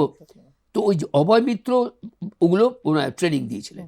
তো আমাকে বললো, অভয়দা তো রয়েছেন এখনো, আমি অভয়দার সঙ্গে কথা বলে তোমাকে বলে দেবো, তুমি ওনার কাছ থেকে কিছু ট্রেনিং নিয়ে নাও, কিছু ম্যাজিক হাত সাফাইয়ের খেলাগুলো জেনে নাও। ঠিক আছে, তুমি বলে দিও। করতে করতে আমি তখন একটা ছবি করছিলাম, সেই ছবিটা হচ্ছে প্রসেনজিৎ, ঋতুপর্ণা, আশ্রয় বলে একটা ছবি। তো সেই ছবিটাতে প্রসেনজিৎ হচ্ছে খেলোয়াড়, আর আমি হচ্ছি তখনকার সময়, আজকে বোধহয় সেই বিষয়টাই উঠে গেছে, এগুলো অনেকে জানে না আজকালকার জেনারেশন। ফুটবল মাঠে রিক্রুটার বলে একটা পদ ছিল, একটা লোক থাকতো, যিনি বিভিন্ন ক্লাবের হয়ে মাঠে মাঠে খেলা দেখে বেড়াতেন, এবং ভালো প্লেয়ার পেলেই তাকে তুলে নিয়ে ক্লাবে নিয়ে চলে আসতেন, রিক্রুটার। তো আমাকে এরকম একটা চরিত্র দেওয়া হলো রিক্রুটার, এবং সেটা কোন ক্লাবের? ইস্ট বেঙ্গল ক্লাবে। ইস্ট বেঙ্গলের আমি রিক্রুটার, দুটো কাহিনী তো মারাত্মক। আমি ইস্ট বেঙ্গল ক্লাবের রিক্রুটার, আমি খেলা দেখতে গিয়ে এই প্রসেনজিৎ চ্যাটার্জিকে দেখে আমার খুব ভালো লাগলো, দারুণ। ওকে মাঠ থেকে পিক আপ করে ইস্ট বেঙ্গল ক্লাবে নিয়ে এসে ক্লাবের মধ্যে ঢুকিয়ে দিলাম। আচ্ছা, তো এই আগে এইটা বলিনি, পরে বলছি প্রসেনজিৎকে ক্লাবে আনার পর যে ঘটনাটা ঘটলো। তো আমি মাঠে, ইস্ট বেঙ্গল মাঠে শুটিং করছি, হঠাৎ দেখলাম একজন ভদ্রলোক, একজন প্লেয়ার, আমি বুঝতে পারছি তো প্লেয়ার চেনা মনে হচ্ছে, তিনি মাঠ থেকে বেরিয়ে এসে একটা ঘরের মধ্যে ঢুকে গেলেন ক্লাবের মধ্যে। আমি ক্লাবেরই কাউকে দেখে বললাম যে, হ্যাঁ শুনুন, ওই যে ভদ্রলোক চলে গেলেন না, ঘরে ঢুকে গেলেন, উনি কি তখনকার কালের প্রখ্যাত মোহনবাগানেরও গোলকিপার ছিলেন, তার নাম হচ্ছে তরুণ বোস। পূর্ব ভারতের নির্ভরযোগ্য স্বাস্থ্য পরিষেবা, হাজার শয্যাযুক্ত হাসপাতালে আধুনিক চিকিৎসা, গৌরীদেবী হসপিটালস, আপনার সুস্থতা আমাদের কর্তব্য। তরুণদা ওখান দিয়ে গিয়ে ঘরে ঢুকে গেলেন। তরুণ বোস তখনকার সময় বিখ্যাত গোলকিপার। তরুণদার ভাই ছিলেন, দাদা ছিলেন আমাদের প্রখ্যাত নাট্য ব্যক্তিত্ব অসিত বসু। তরুণদার দাদা অসিত বসুর ভাই তরুণদা। তো তরুণদা ওখান থেকে ওখানে চলে গেল। আমার হঠাৎ স্ট্রাইক করলো যে তরুণদা ভালো ম্যাজিক জানে তো।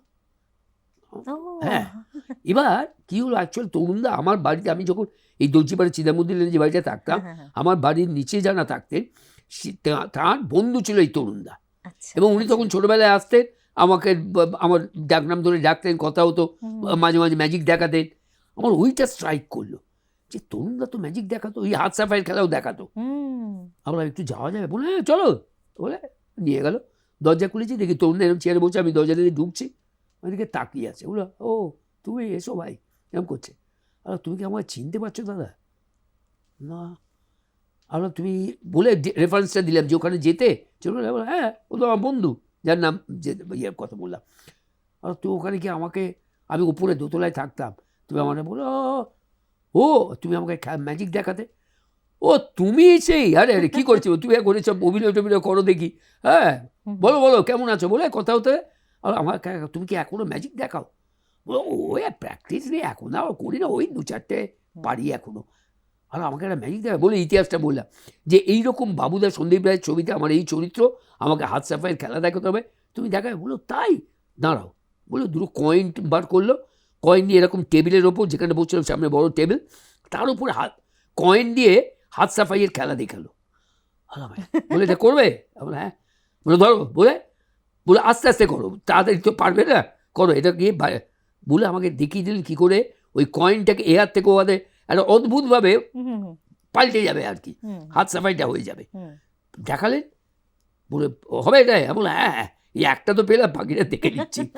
তো বলে তাহলে প্র্যাকটিস করো। আমার বাড়ি গেলাম, বাড়িতে এসেই সেদিন রাত্রিবেলা ফোন বাবুদাকে, বাবুদা ওই কী বললো, কী হয়েছে? শিখে গেছি, ম্যাজিক শিখে গেছি। বল কোত্থেকে? আমি আসছি বাড়িতে, এসে বলছি। বাড়ি চলে গেলাম, গিয়ে বাবুদাকে বললাম যে এই ঘটনা। আচ্ছা, উনি কি ম্যাজিক জানেন? হ্যাঁ, ছোটোবেলা আমার দেখাতো, উনি দেখিয়ে দিয়েছে। বললো দেখাও। আমি বাবুদার সামনে টেবিলের উপর পাট করে দেখিয়ে দিলাম। বাবুদা বললো আরে এটা তো অদ্ভুত তো। আমি এখন আসতে দেখালাম তো, এইটা আমি প্র্যাকটিস করবো। প্র্যাকটিস করো, আমার এতেই কাজ হয়ে যাবে, আর কিচ্ছু করতে হবে না। ব্যাস। এই তরুণ বসুর কাছ থেকে ওই ছবিতে, এটা অনেকেই যায় না কাহিনী। এটা একটা গেল। এইবার ওই ক্লাবে পরপর কয়েকদিন শুটিং হচ্ছে, ইসলাম ক্লাবে আরেকদিন শুটিং করছি।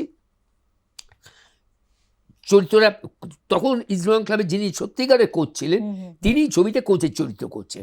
তিনি হচ্ছেন প্রখ্যাত ফুটবলার কোচ পিকে ব্যানার্জি। আচ্ছা, প্রদীপদা ওই ছবিতে ছবিটা দেখলে দেখবে, আশ্রয় ছবিটার নাম। প্রদীপদাই কোচ, ঘরের মধ্যে রয়েছে। একটা শর্ট ছিল, ক্যামেরাটা ওরকম জায়গায়, প্রদীপদা এখানে টেবিলের সামনে ওনার চেয়ারে বসে আছেন। আমি এদিক থেকে দৌড়তে আসছি, এসে প্রদীপদাকে কথাটা বলছি, বা কোচকে আমি বলছি ওই ছেলেটাকে পেয়ে গেছে, প্লেয়ারকে। ক্যামেরা ওইখানে, অ্যাকশন বললো, সেটা হবে, আমি আসছি। তার আগে একবার মনিটর হয়েছে, কিছু বলেনি। যেই টেকটা হচ্ছে, কি হলো হঠাৎ, প্রদীপদা হঠাৎ চেঁচিয়ে উঠলো, দাদা দেখ কী করছি? আর ডিরেক্টর কাট, কী হয়েছে? না তুই যে এখানে এসে কী করছিস আমাকে? আমার এক কথাটা ছিল বাঙাল চরিত্র, যে দাদা পাইয়া গেছি, একখান প্লেয়ারে পাইছি, ক্লাবে আনছি। এইটা হচ্ছে বলতে এসে দাদা পরিদেব সামনে দাঁড়িয়ে বলবো না তুই কোথায় এসছিস? বলো কেন? কোচের কাছে, পিকে ব্যানার্জি। বলা তুই? বলো আমি তো রিক্রুটার ইস্টবেঙ্গল ক্লাবের। বলো তোকে পাগল, এইভাবে এসে আমার সামনে দাঁড়িয়ে কথা বলবি? ওরে ইস্টবেঙ্গল ক্লাবের কেউ এইভাবে কথা বলে না, তুই লাফিয়ে টেবিলের উপর উঠে পড়, টেবিলের ওপর উঠে চাপড়ে বল দাদা পাইছি বলে। মানে আমি তোমার সামনে টেবিলে লাফিয়ে উঠো? বলে হ্যাঁ, ও আমি পিকে ব্যানার্জি কেউ মানে না রে এখানে, ওরা পারলে টেবিলের ওপর লাফিয়ে দাঁড়িয়ে গিয়ে আমার সঙ্গে কথা বলে। তো ওইভাবে তুই পাশে দাঁড়াবি না, উঠে পড়। তুমি ছবিটা দেখলে আমি তাই করলাম, পুরো টেবিলের উপর লাফিয়ে উঠে দাদা পাইছি করলাম। এই হচ্ছে, যারা ইসরায়েল ক্লাবের সদস্য কিছু মনে করবেন না, এটা পিকে ব্যানার্জি আমায় দিয়ে করিয়েছিলেন। ছবি দেখে দেখতে পাবেন। আপনি বেসিক্যালি কোন দলের সাপোর্টার? নির্দল। তো যাই হোক, কোনো দলের মধ্যে নেই, আমি কোনো ব্যাপারেই দলের মধ্যে নেই। আমি ওই দলীয় সংঘাতের মধ্যেও নেই, দল পছন্দ করি না। সুভাষিসদা, আমি আমার মতো কাজ করি। বিগত যে সময়টা কাটিয়ে এসেছি, আপনি যেরকম বললেন যে থিয়েটার থেকে উঠে আসা যে মানে ছেলেমেয়েরা রয়েছে, তারা কিন্তু থেকে যায়, কারণ তাদের প্রকৃত শিক্ষাটা রয়েছে। আমরা এমন অনেক অভিনেতাকে দেখেছি, তারা কিন্তু বিগত যে সময়টা আমরা পেরিয়ে এলাম, সেই সময় দেখেছি ব্যান্ড কালচার ছিল সেই সময়টাতে। এবং যেহেতু আপনি কথাটা বললেন যে কোনো দল নয়, আপনি দলমত নির্বিশেষে নির্দল, যদিও আপনার পোশাকটা আজকে অন্য কথা বলছে। না, এটা এমনি একবার তুমি বিশ্বাস করো, একবার ভেবেছিলাম যে আচ্ছা এইটা থেকে ভাববে না তো আমি কোনো, হ্যাঁ মনের কথাটা বুঝে নিলাম কি। হ্যাঁ, এটা খুব ভালো ধরেছো। রং, এইভাবে পোশাকের রং দেখে বিচার না করাই ভালো। কিন্তু এই যে একটা ব্যান্ড কালচার তো চলছিল, তো সেটা এখন তো পরিবর্তন হয়েছে। তো আপনি এই সময়টা দাঁড়িয়ে কি চাইছেন? মানে একটা এক্সপেকটেশন থাকে, মানে যে কালচারটা চলছিল সেটাকে আপনি কিভাবে দেখতেন, এবং এখন যে জায়গায় আমরা দাঁড়িয়ে রয়েছি সেখানে কি এক্সপেকটেশন রয়েছে পরিবর্তিত পরিস্থিতিতে? কিন্তু তার আগে বলে নি, তুমি আমার এই রং নিয়ে যেটা বললে, আমার কিন্তু এইটার এই রং, আমার শরীরের অন্য রং, আমার রক্তের রং লাল, এবং আমার মনটা কিন্তু রঙিন, তাতে নানা রকমের রং আছে। কিন্তু আমার কাছে আমার মনটাই আসল, ভেতরটাই আসল। বাইরেটা তো একটা চামড়া, একটা খোলস, এইটা দিয়ে মানুষকে বিচার করা যায় না আমার মনে হয়। আজকে যে সময়টা এসছে সেখানে ডেফিনেটলি আমি বরাবর একটা কথা বলি, আমার ইন্ডাস্ট্রির জন্যে যদি কোনো মানুষ কোনো ভালো কাজ করেন, আমি সবসময় তার পাশে আছি সেই সময়টার জন্য। কিন্তু তিনি তার কোনো প্ল্যাটফর্মে গিয়ে যদি আমাকে দাঁড়াতে বলেন, আমি সেটাই যাই না, কারণ আমি ওটার জন্যে নই। আমার কাজ অভিনয় করা, আমার কাজ ওই কাজটা নয়, ওই প্ল্যাটফর্মে দাঁড়িয়ে কথা বলাটা। কিন্তু আমার জায়গায় দাঁড়িয়ে আমি কথা বলতে বাধ্য, এবং আমি বলতে ভালোবাসি, আমি বলিও। প্রতিবাদ দরকার পড়লে আমি আমার জায়গায় দাঁড়িয়ে প্রতিবাদ করব, এবং আমার যে কাজ অভিনয় করা, সেটা থিয়েটারে হোক, ফিল্মে হোক, আমি চাইবো আমার কাজের মধ্যে দিয়ে প্রতিবাদ করতে। চারটে নোংরা কথা বলে, বাজে কথা বলে এই প্রতিবাদের কোনো অর্থ নেই, মানে নেই। আজকে যাকে উদ্দেশ্য করে আমি চারটে নোংরা কথা বলবো, কালকে আবার তারই চাটুকারিতা করব। এটাই তো ঘটে, এবং সেটাতে আমি বিশ্বাসী নই। এবং আপনি যে বললেন যে চারপাশে যা হচ্ছে সেটা এই তো বললাম, মানে প্রথমেই হাসির বললাম। খোরাক, এবং সেখানে আমরা তাহলে- দেখেছি এমন অভিনয় জগতেরই এমন অনেক মানুষদেরকে দেখলাম তারা যেটা করলেন সেটা সত্যি হাসির খোরাক। আমি কিন্তু আর কি বলবো, আমি তো বলেই দিলাম। তারপরে দর্শক তো এখানেই হাসছে, এত হাসি আমরা রোজ, কি ঘটছে কি ঘটছে এখানে, যাই হোক। তো আমি চাইবো যে আমার ইন্ডাস্ট্রি ভালো হোক, সবসময় তাই চেয়ে এসেছি যে আমার ইন্ডাস্ট্রি, আমি ব্যক্তি স্বার্থের থেকে সমষ্টির স্বার্থকে আমি বেশি করে দেখি, সেটা চাই আমি।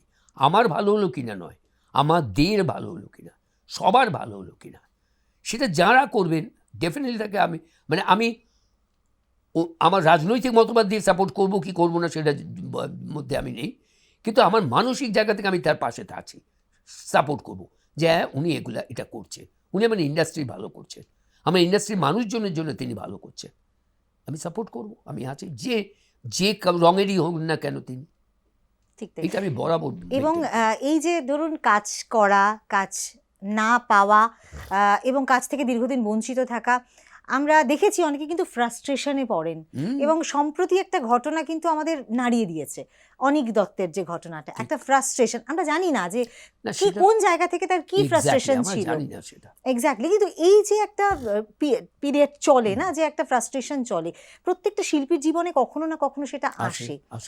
ইনফ্যাক্ট আমরা যেটা জানি যে আপনারও জীবনে কিন্তু 1.5 বছর সময় আপনি কোনো কাজ পাননি, আপনি সেটা কাজ ছাড়া থেকেছেন। এই যে ফ্রাস্ট্রেশনটা, সেই ফ্রাস্ট্রেশনটাকে কিভাবে দেখেন, সেটাকে আপনি কিভাবে এক্সপ্লোর করেন? আমি এক্স্যাক্টলি ওই ফ্রাস্ট্রেটেড হয়ে যাই না, আমি আশাবাদী। আমার মনে হয় যে ঠিক আছে, খারাপ সময়, প্রত্যেক মানুষের জীবনে একটা ভালো সময় খারাপ সময় আসে, উত্থান পতন, এটা তো আছে বাংলায় কথা, তো হবে। আমার একটা সময় গেছে, হয়েছে, মাঝখানে ডাল যাচ্ছে, কিন্তু এটার পেছনে আমারই কারণ, আমি নিজে এর জন্য দায়ী। কেন বলছি? কারণ হচ্ছে আমি একটা সময় যখন বাংলা সিনেমাতে প্রচুর কাজ করছি, আস্তে আস্তে হয়তো খেয়াল করলে দেখবে যে একটা সময় এলো সিনেমা কমতে আরম্ভ করলো, এবং সবাই বলতে লাগলো যে আর সিনেমা হবে না, সিরিয়াল এসে গেছে, লোকে দেখছে, লোকে বাড়ি থেকে বেরোচ্ছে না, ঘর কুনো হয়ে গেছে বাঙালি, তারা ঘর থেকে বেরোয় না, বাজারটা আস্তে আস্তে খারাপ হচ্ছে। এইসব শুনতে শুনতে আমি ভাবলাম তাহলে কী হবে। এর আগে থেকে আমার কাছে বহুদিন ধরে যাত্রার অফার আসছিল, যাত্রায় অভিনয় করা, আমি যাচ্ছিলাম না, করতে করতে ওই অবস্থাতে আমার হঠাৎ মনে হলো যে না, এটা বোধহয় আমার হাই টাইম। আর ততদিনে আমার প্রচুর সিনেমা করা হয়ে গেছে, আমার সিনেমার জায়গাটা মোটামুটি তখন পাকা, তো এবং মানুষজন আমাকে সামান্য হলেও চেনে, এবং যাত্রার মানুষরা চাইছেন আমাকে। আমার মনে হয় এটা হাই টাইম আমার পক্ষে যাত্রায় চলে যাওয়া। তার পেছনে দুটোই কারণ, একটা হচ্ছে দীর্ঘদিন থিয়েটার করি না, আর আমি সবসময় যে কোনো কাজ একটা করি, কনসেন্ট্রেট করি একটা কাজে। আমি একসঙ্গে থিয়েটার, একসঙ্গে সিনেমা, একসঙ্গে সিরিয়াল কোনো দিন করিনি। আমি যখন সিনেমাতে বেশি করে কাজ করতে চললাম, যেহেতু সিনেমা দিয়ে শুরু, আমি থিয়েটারটা অফ করে দিয়েছিলাম। আমি থিয়েটার করতামই না, কারণ ওইখানে আমাকে বেশি সময় দিতে হতো, থিয়েটার প্রচুর সময় দিতে হয়, তো ফাঁকি দিয়ে তো সে কাজটা করা যায় না। আমি তখন মনটা সিনেমাতে দিলাম, থিয়েটারটা আমার স্টপ রইল। করতে করতে সিরিয়াল যখন এলো, আমি দেখলাম সিরিয়ালের কাজ বেশি আছে, আমি সিরিয়ালে ঢুকে গেলাম, সিনেমাটা প্রায় তখন নেই, অফ। সিরিয়াল করতে করতে করতে দেখলাম আমাকে আবার সিনেমাতে ডাকা হচ্ছে বেশি করে, তখন সিরিয়ালটা বন্ধ করে আমি পুরোপুরি সিনেমায় চলে এলাম। তার ফলে আমি এতগুলো ছবি করতে পেরেছি, সেটা কিন্তু ওই একটা জায়গায় কনসেন্ট্রেট করার জন্য। এবার যে মুহূর্তে আমার এই অবস্থা যখন দেখলাম সিনেমার অবস্থা এইভাবে খারাপ বলছে, আমি ডিসিশন নিলাম যে আমি যাত্রায়, আমি বাড়িতেও কথা বললাম আমার স্ত্রীর সঙ্গে, ঈশিতার সঙ্গে, যে তাহলে যাত্রায় যাই, দেখা যাক। এবং যাওয়ার পেছনে দুটো কারণ, ইন্ডাস্ট্রির ওইটা একটা কারণ, সেকেন্ড এবং থার্ড কারণ হচ্ছে থিয়েটারটা দীর্ঘদিন করছি না, যাত্রাও একটা মঞ্চ, ওই কাঠের তক্তা যার ওপর দাঁড়িয়ে আমি অভিনয় করবো, যেটা থিয়েটার থেকে পেয়ে এসেছি। দীর্ঘদিন থিয়েটার করিনি, খোলা জায়গা, অজস্র দর্শক, যাত্রার দর্শকের সংখ্যা আরও বেশি থিয়েটারের থেকে, সেটা একটা পাবো, আমার থিয়েটারের খিদেটা ওখানে খানিকটা মিটবে। অ্যাট দ্য সেম টাইম অর্থ, সেটাকেও আমি বড় করে দেখি। কেউ যারা বলে যে আমি যাত্রা করতে যাই মাটির গন্ধে, ওই মাটির গন্ধটা না টানে, মানুষের কাছে যেতে চাই। এখন তো অনেকেই বলে মানুষের সেবা করতে চাই, নিজের সেবাই করবে, করে গেল, মানুষের সেবা তো তোরাই করে এরা। তো যাই হোক, তো আমার কাছে ছিল না সেটার জন্য যাচ্ছি, মিথ্যে কথা। আমি তো যাচ্ছি অর্থের জন্যে, যেহেতু আমার এইখানে এটাই আমার রুজি সব কিছু। তো আমি অর্থটাও পাচ্ছি, আমার থিয়েটারটাও করার সুযোগ পাচ্ছি, আমার অভিনয়টা মঞ্চে করার, এবং অর্থটা সিনেমা সিরিয়াল যাই করি না কেন যাত্রায় তার থেকে যথেষ্ট বেশি। আচ্ছা, নিশ্চয়ই এইটা সিনেমা থিয়েটারের কাছাকাছিও নয়, তার থেকে যথেষ্ট বেশি। বা যদি তুমি সিনেমাতে একটা জায়গা তৈরি করতে পারো, তোমাকে যাত্রার দর্শক যদি দেখতে চায়, সিনেমা থেকে যাচ্ছ, তুমি কিন্তু যাত্রার নামী শিল্পী নও, তুমি সিনেমা থেকে যাচ্ছ যাত্রা করতে, তাহলে তোমার সিনেমায় সেই জায়গাটা অর্জন করতে হবে যাতে তোমাকে দর্শক দেখতে চায় সিনেমা। কারণ সিনেমা মানুষকে জ্যান্ত দেখতে সকলেই চায়, সেটা যেমন গ্রামের মানুষও চায়, শহরের মানুষও চায় জ্যান্ত দেখতে। তো ন্যাচারালি আমি সেই সবটা মিলিয়ে যাত্রা করতে চলে গেলাম, এবং আমার তখন ফুল কনসেন্ট্রেশনটা থাকলো যাত্রা। সিনেমাটা কমে গেছে, হঠাৎ করে যাত্রা করতে করতে দেখলাম সিনেমাটা আবার ভালো দিকে আসছে, বাড়ছে। আমি না তখন দেখলাম যে যাত্রার মানুষ আমাকে এতটাই ভালোবেসে ফেলেছেন, আমি ছাড়তে পারলাম না। আমার এখানে যতদিন পারি থাকি, যেদিন ওরা আমাকে চাইবেন না তখন যাব। করতে করতে করতে করতে একটা সময় এলো যখন দেখলাম যে এখানে সিনেমা বেশি করে চলছে, আমি যাত্রা করে যাচ্ছি। তারপরে যাত্রাতেও যেটা হয় একটু কমতে থাকে, আমি দেখলাম যে ঠিক আছে এখন একটু রেস্ট নিই, যাত্রা আর করবো না। বসলাম, এদিকে আমার সিনেমা তখন কাজ নেই। কিন্তু এই যে এতগুলো বছর, আমি প্রায় 10 বছর যাত্রায় ছিলাম, হ্যাঁ, যেই 10 বছরের মধ্যে আমি দেখলাম যে এবার কী হচ্ছে, যখন সিনেমাটা আবার ভালো দিকে যাচ্ছে, তাহলে আমি যে চরিত্রগুলো করতাম সেগুলো তো কাউকে কেন কাউকে করতে হবে, আমাকে তো পাওয়া যাচ্ছে না। সেই সময় অনেকে নতুন উত্থান, অনেক নতুন উত্থান। আচ্ছা, এই যে এই সময়টাতে যারা উত্থান হলো তাদের মধ্যে থেকে কার কাজ আপনার খুব ভালো লাগে? সকলেই। আমি আবার ওই ডিপ্লোম্যাটিক ইয়েতে না, আমি সত্যি ভালো লাগে, কারণ হচ্ছে যে দেখো প্রত্যেককেরই হয় না যে এর কাজটা, এই জিনিসটা খুব ভালো লাগে। এক একজনের এক একটা জিনিস ভালো থাকে। যে তুমি তো রবি ঘোষ, অনুপ কুমার, চিন্ময় রায়, জওহর রায়, ভানু বন্দ্যোপাধ্যায় এক করতে পারো না। ভানু বন্দ্যোপাধ্যায় বাঙাল কথাতে মাত করে দিয়েছিলেন, কই আর কেউ তো পারতেন না। তাহলে কারুর না কারুর কোনো বৈশিষ্ট্য থাকে, যে কোনো অভিনেত্রী সেই বৈশিষ্ট্যটা থাকে, তাতেই সে অনন্য হয়ে ওঠে। তাহলে তো সবাই যদি এক হয়ে যেত, সবাই একই রকম মনে হতো, ভালোবাসত লোকে না। নিশ্চয়ই প্রত্যেকের কিছু না কিছু গুণাগুণ আছে যার জন্য দর্শক তাকে পছন্দ করে, তাকে গ্রহণ করে। তো এই কারণেও তাই। এই কাঞ্চন মল্লিকের কোন গুণটা ভালো লাগে? অনেকে আপনার সাথে গুলিয়ে ফেলে। হ্যাঁ, অনেকে গুলিয়ে ফেলে, এটা কেন গুলিয়ে আমি বুঝতে পারি না। আমি এক একজনকে বলি আপনি কাঞ্চনকেও চেনেন না, আমাকেও চেনেন না। তো না কি গুণ, মানে ভালো অভিনেতা, নিশ্চয়ই ভালো অভিনেতা, ভালো ছেলে, সম্মান করে আমাকে, আমার সিনিয়রদের সম্মান করতে জানে, ওরে ভালো অভিনেতা। গুণ বলতে আর কি বলবো, অভিনয় ছাড়া আমি তার ব্যক্তিগত অন্য কোনো গুণ নিয়ে তো আলোচনা করতে পারবো না, করার অধিকার উচিত নয়। সুতরাং আমিও তার অভিনয় বলছি তো, আমি এই জেনারেশন যারা যারা এসছে তাদের প্রত্যেকের অভিনয়ই আমার ভালো লাগে। কারণ ভালো লাগে এই কারণে, যেটা আমি একটা জিনিস আমি মনে করি, এটা প্রত্যেকে কমেডিটা জানে। ফিল্মে আপনারা একসঙ্গে অনেকে মিলে অভিনয় করেছেন। হ্যাঁ, প্রত্যেকেই অভিনয় করেছি একসঙ্গে, এবং আমার মনে হয় এরা প্রত্যেকে অভিনয়টা জানে। তার ফলে এবার তার মধ্যে কম বেশি যাই থাকুক না কেন সেটা আলাদা বিষয়, কিন্তু অভিনয়টা জানে, কমেডিটা জানে। কমেডিটা জানতে হবে, বুঝতে হবে, তোমার মধ্যে সেই কমেডি সেন্সটা থাকতে হবে, সেই রসবোধটা থাকতে হবে, যেটা এদের মধ্যে রয়েছে। তাই তারা কমেডি। এর পরের যে জেনারেশনটা, তারপর মানে আপনি তো অনেকগুলো জেনারেশনকে দেখেছেন, এবং এই সময় যারা অভিনয় করছে তাদের মধ্যে থেকে সেই বিষয়টা কি পান কোথাও? আমি এখনো সেরকম কমেডি ভালো একটা দেখিনি বা দেখছি না, বা কমেডি হয় কোথায় ছিল। আমি এই সম্প্রতি একটা সিরিয়াল করছি যেটা কমেডি সিরিয়াল, কিন্তু অ্যাজ সাচ কমেডি সিরিয়াল তো আর হয় না। কমেডি ছবিতেও যে খুব একটা হচ্ছে তাও নয়। তার ফলে কি হচ্ছে, কমেডিয়ান তৈরি আর হচ্ছে না বলে আমার মনে হচ্ছে। সেইভাবে কোনো কমেডিয়ানকে আমি এই মুহূর্তে আর দেখতে পাচ্ছি না। মাল্টিপ্লেক্স কালচার একটা চলে এসছে, মানে আগে যেরকম একটা মানে সিনেমা হলে দর্শকরা ভিড় করতেন, কিন্তু এখন মাল্টিপ্লেক্স হয়ে যাওয়াতে অনেক সাধারণ মানুষের কাছে কিন্তু মাল্টিপ্লেক্স অ্যাভেল করার মতো জায়গাটা থাকে না।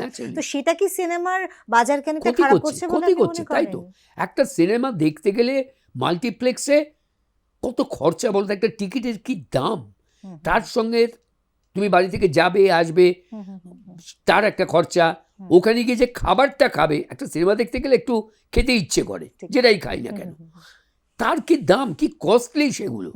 তো দুজন মানুষ যদি সিনেমা দেখতে যায় তাহলে মিনিমাম তার খরচা 2,000 টাকা মিনিমাম। এবার তুমি যদি পুরো 4-5 জন ফ্যামিলি মিলে যাও, তোমার 4-5 হাজার টাকা ওখানেই খরচা হয়ে যাবে প্রায়। তো এই টাকাটা অ্যাফোর্ড করার মতো সাধারণ মধ্যবিত্ত বাঙালি কজনের আছে? এখন যা দিনে বাজারের পরিস্থিতি, দিনকে দিন যেভাবে জিনিসের দাম বাড়ছে, সব কিছুর দাম বেড়ে যাচ্ছে, এই এন্টারটেনমেন্টের জায়গাটা না থাকছে না। মাল্টিপ্লেক্সে গিয়ে ওই দামি জিনিসটা গ্রহণ করা, হয়তো মাসে একবার কি 3 মাসে একদিন মাল্টিপ্লেক্সে গিয়ে একটু দেখি, মাল্টিপ্লেক্সের ছবি দেখতে যাচ্ছে, আদারওয়াইজ যাচ্ছে না। এটা সিনেমা ফিল্ম ইন্ডাস্ট্রিকে ভীষণভাবে এফেক্ট করছে, ডেফিনেটলি এফেক্ট করছে। প্লাস এই বাড়িতে বসে, আগে সিরিয়াল ছিল, এখন ওটিটি এসে গেছে, বিভিন্ন ওটিটি প্ল্যাটফর্ম এসে গেছে, কত কিছু তারা দেখতে পাচ্ছে, হাতের মধ্যে দেখতে পাচ্ছে। কিন্তু সেটা যে খুব ভালো আমি বলবো না, হাতের মধ্যে যে জিনিসটা দেখা যায় সেটা বড় পর্দায় সেই অন্য এফেক্ট, বড় পর্দা সেটা হাতে দেখে হয় না। আচ্ছা শুভাশিস দা, আপনি তো ধরুন একেবারে থিয়েটার, মঞ্চ, যাত্রা, ছোট পর্দা, বড় পর্দা, ওটিটি সবেতেই কাজ করেছেন। আমার আকাশবাণী, বেতার, রেডিও আছে, এটা মিস করে গেলে একেবারেই ভুল হবে যে অনেকটা সময় আপনি কাটিয়েছেন বেতারে, অনেকটা সময় কাটিয়েছেন। শ্রাবন্তী মজুমদারের মানে ওইটা আমার কাছে একটা প্ল্যাটফর্ম, সাহচর্য পেয়েছেন সেই একদম। সেখানে কাদের না পেয়েছি, কোন অভিনেত্রীদের না পেয়েছি, তখনকার সময়কার বিখ্যাত সব স্টারদের পেয়েছি। তো সেগুলো আমাকে তৈরি করতে সাহায্য করছে। ওই মানে এই যে প্রত্যেকটা ক্ষেত্রের কথা আমি বললাম, এগুলোতে হয় না একটা নিজের সব থেকে বড় টান, বা সব থেকে মানে প্রত্যেকটা জায়গা, অভিনয়টা এক রেখে মাধ্যমগুলো আলাদা কিন্তু অভিনয়টা একই, কিন্তু হয় না যে এই জায়গাটাতে যেন মনে হয় বেশি অ্যাটাচমেন্ট। সেটা থিয়েটার। প্রথম আমার কাছে ভালোবাসা হচ্ছে থিয়েটার, ফার্স্ট লাভ হচ্ছে কি ডেফিনেটলি থিয়েটার। তারপরে যদি বলো যে আমার কাছে অভিনয়টাই সব, আমি অন্য কিছু দেখি না। তারপর আমি যেখানে অভিনয় করতে ভালো লাগে, আমি এই যে ক্ষেত্রগুলোতে কাজ করি, তখন আমার অভিনয়টা করতে ভালো লাগে। তারপরে সব করার মাধ্যমেই আমার অভিনয় করতে ভালো লাগে। আমি নিজেকে এক্সপ্লোর করতে চাই সেই সব জায়গাগুলোতে, সেগুলোর জন্যই করি। আলাদা করে এই মাধ্যমে বেশি ভালো লাগে, ওই মাধ্যমে কম ভালো লাগে না। কারণ হচ্ছে আমি যখন যে মাধ্যমেই কাজ করি না কেন, আমি আমার ফুল এফর্টটা দিয়ে কাজ করি। আমার কোনো জিনিস খারাপ লাগলেও, দেখো আমার যদি ধরো একটা চরিত্র দেখে পড়ে অ্যাকসেপ্ট যখনই আমি করলাম, আমি পড়ে খুব একটা ভালো না, কিন্তু আমি যখন পড়ছি বা চরিত্রটা অ্যাকসেপ্ট করে নিলাম, তখন আমি সবসময় মনে করি এই চরিত্রটা আগে আমি বিশ্বাস করব, আমি এটাই, এটা আমি যদি চরিত্রটাকে বিশ্বাস না করে, ভালো না বেশে কাজ করি, তাহলে সেটা না ভাষা হয়, ওপর হয়, তার মধ্যে প্রাণ থাকে না। আর যে মুহূর্তে আমি সেটা না করব, দর্শকও আমার এই অভিনয়টা দেখে অ্যাকসেপ্ট করবেন না। কিন্তু আমি যদি নিজেকে সে চরিত্রের সঙ্গে মিলিয়ে ফেলতে পারি, বিশ্বাস করি, চরিত্রটাকে ভালোবাসি, তাহলে আমার অভিনয়টাও সেটা বেরোবে, সেটা ভেতর থেকে বেরিয়ে আসবে। দর্শক ফিল করবেন যে না, এটা এই লোকটাই এইটা ঠিক করছে, আনন্দ পাচ্ছে, দুঃখ পাচ্ছে, কাঁদছে, সবটা কিন্তু আমি যতক্ষণে নিজেকে অ্যাকসেপ্ট করছি চরিত্রটার মধ্যে। ঠিক তাই। এই যে আপনি কমেডিয়ান থেকে, একজন কমেডি অ্যাক্টর থেকে আপনার একটা অন্য ধরনের জার্নি হলো বাপ্পাদিত্য বন্দ্যোপাধ্যায়ের শিল্পান্তর, এবং তারপর একটা অসাধারণ ফিল্ম আমরা দেখলাম যেটা হচ্ছে গিয়ে হারবার্ট। মানে এই দুটো যে, এছাড়া আরো রয়েছে এইখানে আরো আছে, এই যে ট্রানজিশন, মানে এই যে নিজেকে একটা পাল্টে ফেলা, মানে হারবার্টে তো আপনার যে বিভিন্ন ভাবে নিজেকে এক্সপ্লোর করা, এক্সেলেন্ট। মানে এক কথায় বাংলা ফিল্মে এইরকম ফিল্ম বোধহয় খুব কম হয়েছে, বা হয়নি বললেই চলে। এবং সেখানে আপনি যেভাবে অভিনয় করেছেন, নিজেকে তো অনেকটা মানে ট্রান্সফর্ম করতে হয়েছে, অনেকভাবে গড়তে হয়েছে। সেই ট্রানজিশনটা কিরকম ছিল? সেই ট্রানজিশনটা মানে হচ্ছে, আমার বরাবরই কমেডির সঙ্গে সিরিয়াস কাজ করতেও ভালো লাগে, সিরিয়াস অভিনয় করতে, সিরিয়াস কমেডি করতে খুব ভালো লাগে। তো আমি এই প্রথম যখন বাপ্পাদিত্য আমাকে শিল্পান্তরের জন্য বলল, আমি শুনে আমার তো সাংঘাতিক ইয়ে হলো, মানে এরকম একটা চরিত্র, তখনও ভাবিনি যে আমি কোনোদিন সিরিয়াস চরিত্র সিনেমাতে এই ধরনের কাজ পাবো। যখন গল্পটা পড়লাম, শীর্ষেন্দু মুখোপাধ্যায় গঞ্জের মানুষ বলে একটা গল্প, সেখান থেকে শিল্পান্তর, এত অসাধারণ একটা সাবজেক্ট, এবং ছবিটা পুরোটা হয়েছিল পুরুলিয়ার প্রেক্ষাপটে এবং পুরুলিয়ার ডায়ালেক্টে, ওখানকার ডায়ালেক্টে ছবিটা। তো আমি এইটার পরে আমি পুরুলিয়ার ডায়ালেক্টটা শিখতে আরম্ভ করলাম, যে ওরা যেভাবে কথা বলে সেটা কিভাবে শিখলাম। তখন আমাদের এখানে পুরুলিয়াটা অনেকেই জানেন না যে এই যে পুরুলিয়ার ডায়ালেক্ট, এটা অসাধারণ বলতেন দুজন অভিনেতা, তিনজন অভিনেতা। তার মধ্যে একজন হচ্ছেন প্রখ্যাত অভিনেতা অজিতেশ বন্দ্যোপাধ্যায়, আর একজন অভিনেতা ফিল্ম করতেন তখনকার, এবং তিনি পরবর্তীকালে সিনেমা পরিচালনাও করেছেন, অনেকেই জানেন না, তিনি হচ্ছেন দিলীপ রায়। অসাধারণ ডায়ালেক্ট বলতেন, পুরুলিয়ার এই ভাষাটা ভীষণ ভালো বলতেন। আর একজন ছিলেন পূর্ব ভারতের বৃহত্তম শিক্ষা campus Gouridevi institute of medical sciences and hospital. Visit করুন www.jims.in। তিনি সিনেমায় অত না হলেও বেতারে একজন প্রখ্যাত বেতার শিল্পী, প্রখ্যাত অভিনেতা। তার বাবা ছিলেন একসময় সিনেমার এবং থিয়েটারের প্রখ্যাত অভিনেতা গঙ্গাপদ বসু, তার পুত্র স্বরাজ বসু, আমরা জলিদা বলতাম। অসাধারণ ডায়ালেক্ট বলতো। তো এই দিলীপ রায়কে পেলাম না, অজিতেশ বাবুকে পেলাম না, আমি জলিদাকে পেয়ে গেলাম। জলিদাকে ফোন করে বললাম যে জলিদা এই ব্যাপার, বলে আয় তুই আমার বাড়িতে চলে আয়। আমি জলিদার বাড়িতে বসে বসে ওই পুরুলিয়ার ডায়ালেক্ট তৈরি করতাম। সেই সঙ্গে আমি আর একজনের সাহায্য পেলাম, আমার এক ভাই আছে, ভাই বন্ধু, পুরুলিয়ারই ছেলে, পুরুলিয়া থেকে সুদিন অধিকারী। ওকে বললাম শোন এরকম করছি, করবে? বলে তাই, ঠিক আছে আমি তোমায় বলবো। ওর কাছে কিছু কিছু পুরুলিয়ার ডায়ালেক্ট তৈরি করতে লাগলাম। এইভাবে আমার ডায়ালেক্টটা শেখা, ডায়ালেক্টটা তোলা পুরো পুরুলিয়ার। তারপর পুরুলিয়ায় গিয়ে বিভিন্ন মানুষজনের সঙ্গে মিশতে মিশতে মিশতে মিশতে ওই টোনটা কানে নিয়ে, ওই ওদের উচ্চারণটা নিয়ে আমি চরিত্রটা তৈরি করলাম। এবং তার আগে নিজেকে না খালি ভাবছি, এবং কোথাও কোথাও নিজেকে ওই চরিত্রটা হয়ে উঠবার চেষ্টা করতাম। এবং আমি যেখানে পুরুলিয়া গিয়ে যেখানে শুটিং করলাম 1 মাস ছিলাম, আমি একজনদের বাড়িতে থাকতাম পুরুলিয়ায়, ওই যে জায়গাটায় শুটিং হয়েছিল সেই তার কাছাকাছি তাদের বাড়িতে। এবং অ্যাকচুয়ালি এই চরিত্রটা ছিল একটু গ্রামের লোক, যা কালচে, আমার মতো এত ফর্সা তো হয় না, তো রোদে পুড়তে হয় তাদের, পুড়ে পুড়ে একটু কালচে হয়ে যায়। মেকআপ করেছিলেন প্রখ্যাত রূপশিল্পী দেবী হালদার। আচ্ছা, তো দেবীদা আমাকে রং করতেন, আমরা এটাও খাইনি। দেবশ্রী ছিলেন ছবিতে, দেবশ্রী আর আমি। ভোর 4টের সময় উঠে, অন্ধকার তখন, আমি আর দেবশ্রী মেকআপ করতে বসতাম। দেবীদা 4টের সময় রেডি, তার নাহলে আমার টাইম দিতে হবে, কি না আমাদেরকে কালো করতে হবে। আচ্ছা, দেবীদা সকালবেলা ওই ভোর রাত্রির থেকে আমাকে, দেবশ্রীকে কালো করতেন, পুরো বডি কালো। একদিন মেকআপ হয়েছে, কদিন ধরে শুটিং চলছে, হঠাৎ একদিন মেকআপ করতে গিয়ে দেবশ্রী আমার বলছে, এই শুভাশিস, আমার কী হয়েছে? এই আমার গায়ে কী সব হয়েছে দেখো, এই দেখো দেখো কেউ চাকা চাকা হয়ে গেছে। কী করে? বলে আমি বুঝছি না কী থেকে হলো, তোমার হয়েছে? না হয়েছে, হ্যাঁ অল্প অল্প, আমারও দেখি তখন অল্প অল্প হয়েছে। হ্যাঁ হচ্ছে, এ বাবা আমার তো স্কিনটা গেল চলে। হ্যাঁ, দেবীদা ওটা শুনতে পেয়ে, কিচ্ছু হবে না, ওরা নিয়ে তোমাদের ভাবতে হবে না, সব ঠিক হয়ে যাবে। সে দেবশ্রী কি কান্না, এই আমার চামড়া গেল, আমার স্কিন চলে গেল, আমি কী করি, এসব বলতো। তো যাই হোক, দেবীদা মেকআপ করতেন, আমরা অভিনয় করতাম।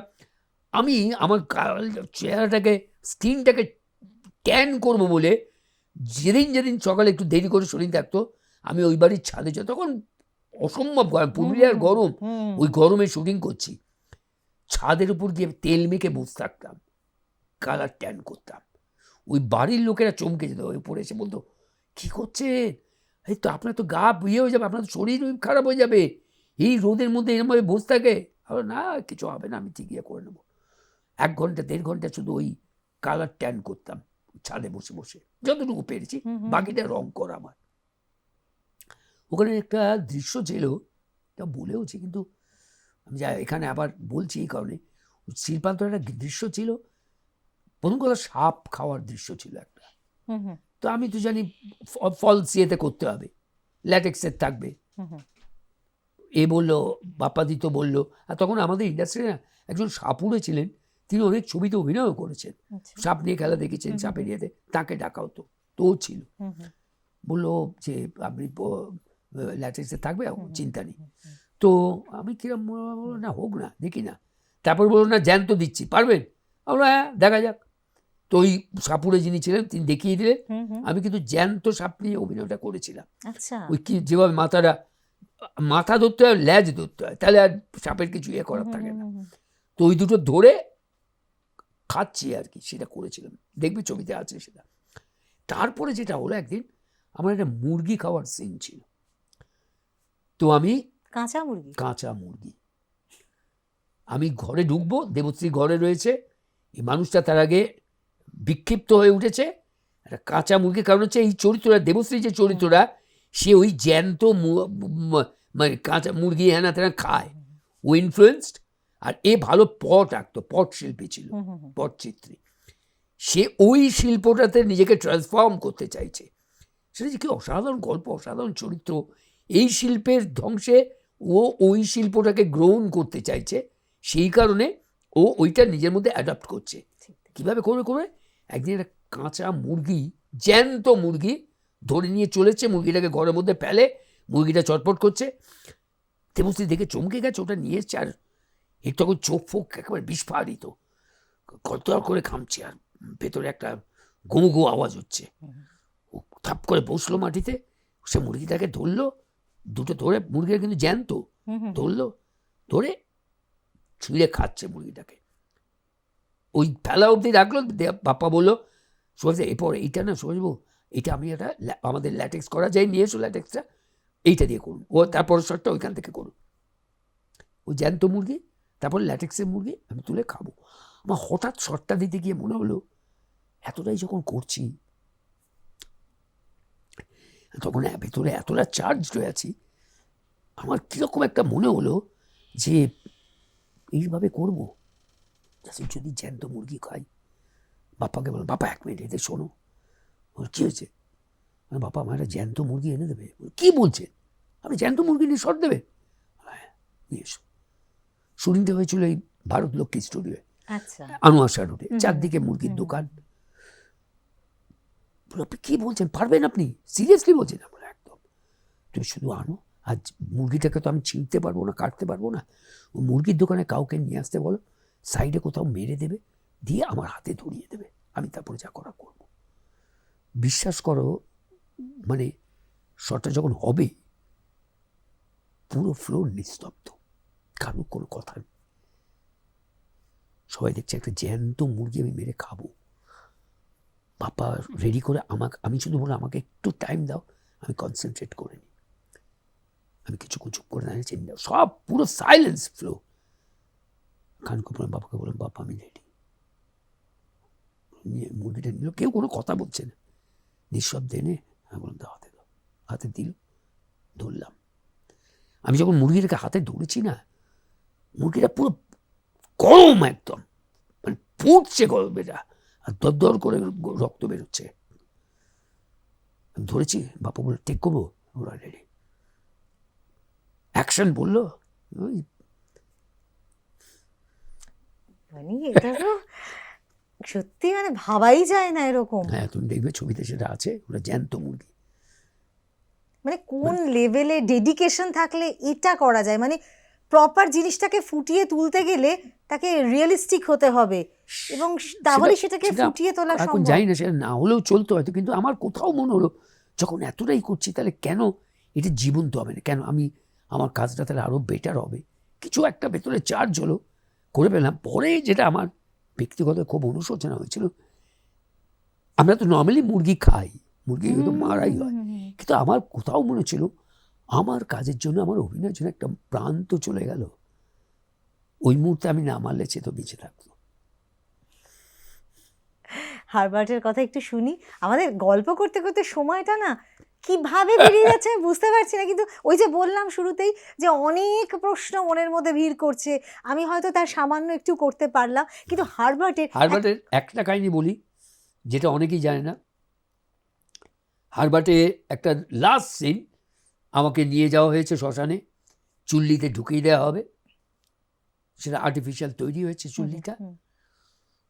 চুল্লিটার ভেতরে যা আমরা মানে ইয়েতে দেখতে পাই যে ইলেকট্রিক চুল্লিতে যা থাকে সেম থিং করা হয়েছে। ওই জিনিসটা উপরে উঠে গেল, ট্রলি করা ছিল, আমাকে ট্রলিতে ঢুকিয়ে দেওয়া হলো, শাটার নেবে গেল, ভেতরটা লাল আগুন জ্বলছে গন করে, ঢুকিয়ে শাটার নেবে গেল, শটটা ওই অবধি শটটা। আমাকে ট্রলিতে শুইয়ে ট্রলিটা ঠেলা হচ্ছে, আর এখানে সবাই চেঁচাচ্ছে, যা বলে যা মানে হরিবোল ধ্বনি দিচ্ছে। আমাকে ঠেলে ঢুকিয়ে দেওয়া হলো, শাটারটা নামলো, নামিয়ে দিতেই দাম দাম দাম দাম করে আওয়াজ, দাম দাম দাম দাম আবার। তো আর আমি এরকম করে ঢুকেছি, চোখটা বন্ধ করা, আর ভেতরটা লাল, আর চারদিক থেকে যেহেতু জিন্সটা ছোট, যে আলোগুলো জ্বলছে তার অতগুলো আলো ওইটুকু জায়গার মধ্যে আমি পুরো প্রায় ঝলসে যাচ্ছি। আমার তখন হচ্ছে কি হিট, চুপ করে দাঁড়িয়ে রয়েছে, আর লাল লাল সব আলো। হঠাৎ ওই আওয়াজটা হতেই না আমি একবার চোখ চেয়ে দেখলাম পুরো সেটটা আমার উপরে, এবং লাইটগুলো সব এইখানে চলেছে, আমি চলে যাচ্ছে, বললো কাট কাট কাট চিৎকার হচ্ছে। আর ওরা তখন লাল টেকনিশিয়ানরা মানে চিৎকার করে অফ কর অফ কর, অফ টফ করে দিল। আর যখন খোলা হলো যে এটা, দেখলো সমস্ত লাইটগুলো আমার শরীরের চারদিকে, পুরো সেটটা ভেঙে পড়ে গেল আমার গানের ওপর। প্রায় মানে মরতে মরতে বেঁচে গেছি সেদিন, যদি যাই না কি হতো, যাই হোক, যেটা হয়নি সেটা ভেবে লাভ নেই। কিন্তু ওই রকমের একটা ফিল্ম, একটা ডায়লগ ভীষণ শুনতে ইচ্ছে করছে, মানে হার্ভার্ড ফিল্মের আমার ওই জায়গাটা ভীষণ ভালো লাগে, যেখানে আপনি ওই একটা চৌবাচ্চার মধ্যে পড়ে গেলেন এবং পাখিগুলোকে দেখছিলেন, ওটা সহ আর একটা ডায়লগ একটুখানি।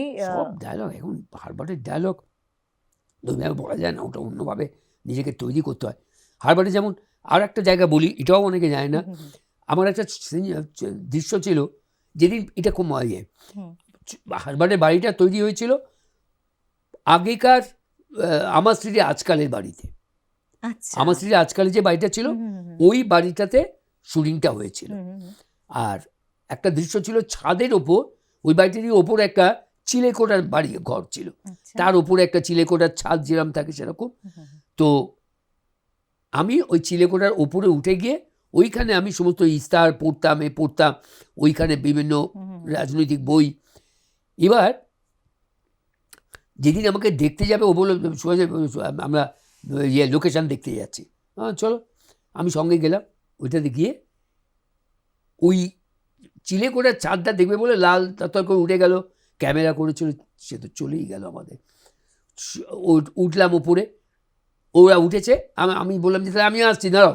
আমি বইটা দিয়েও জাস্ট ওপরটা উঠেছি, উঠে আমার কীরকম হয়ে গেল, বাবা নামবো, আমি নামবো, লাল আমি নেমে যাবো।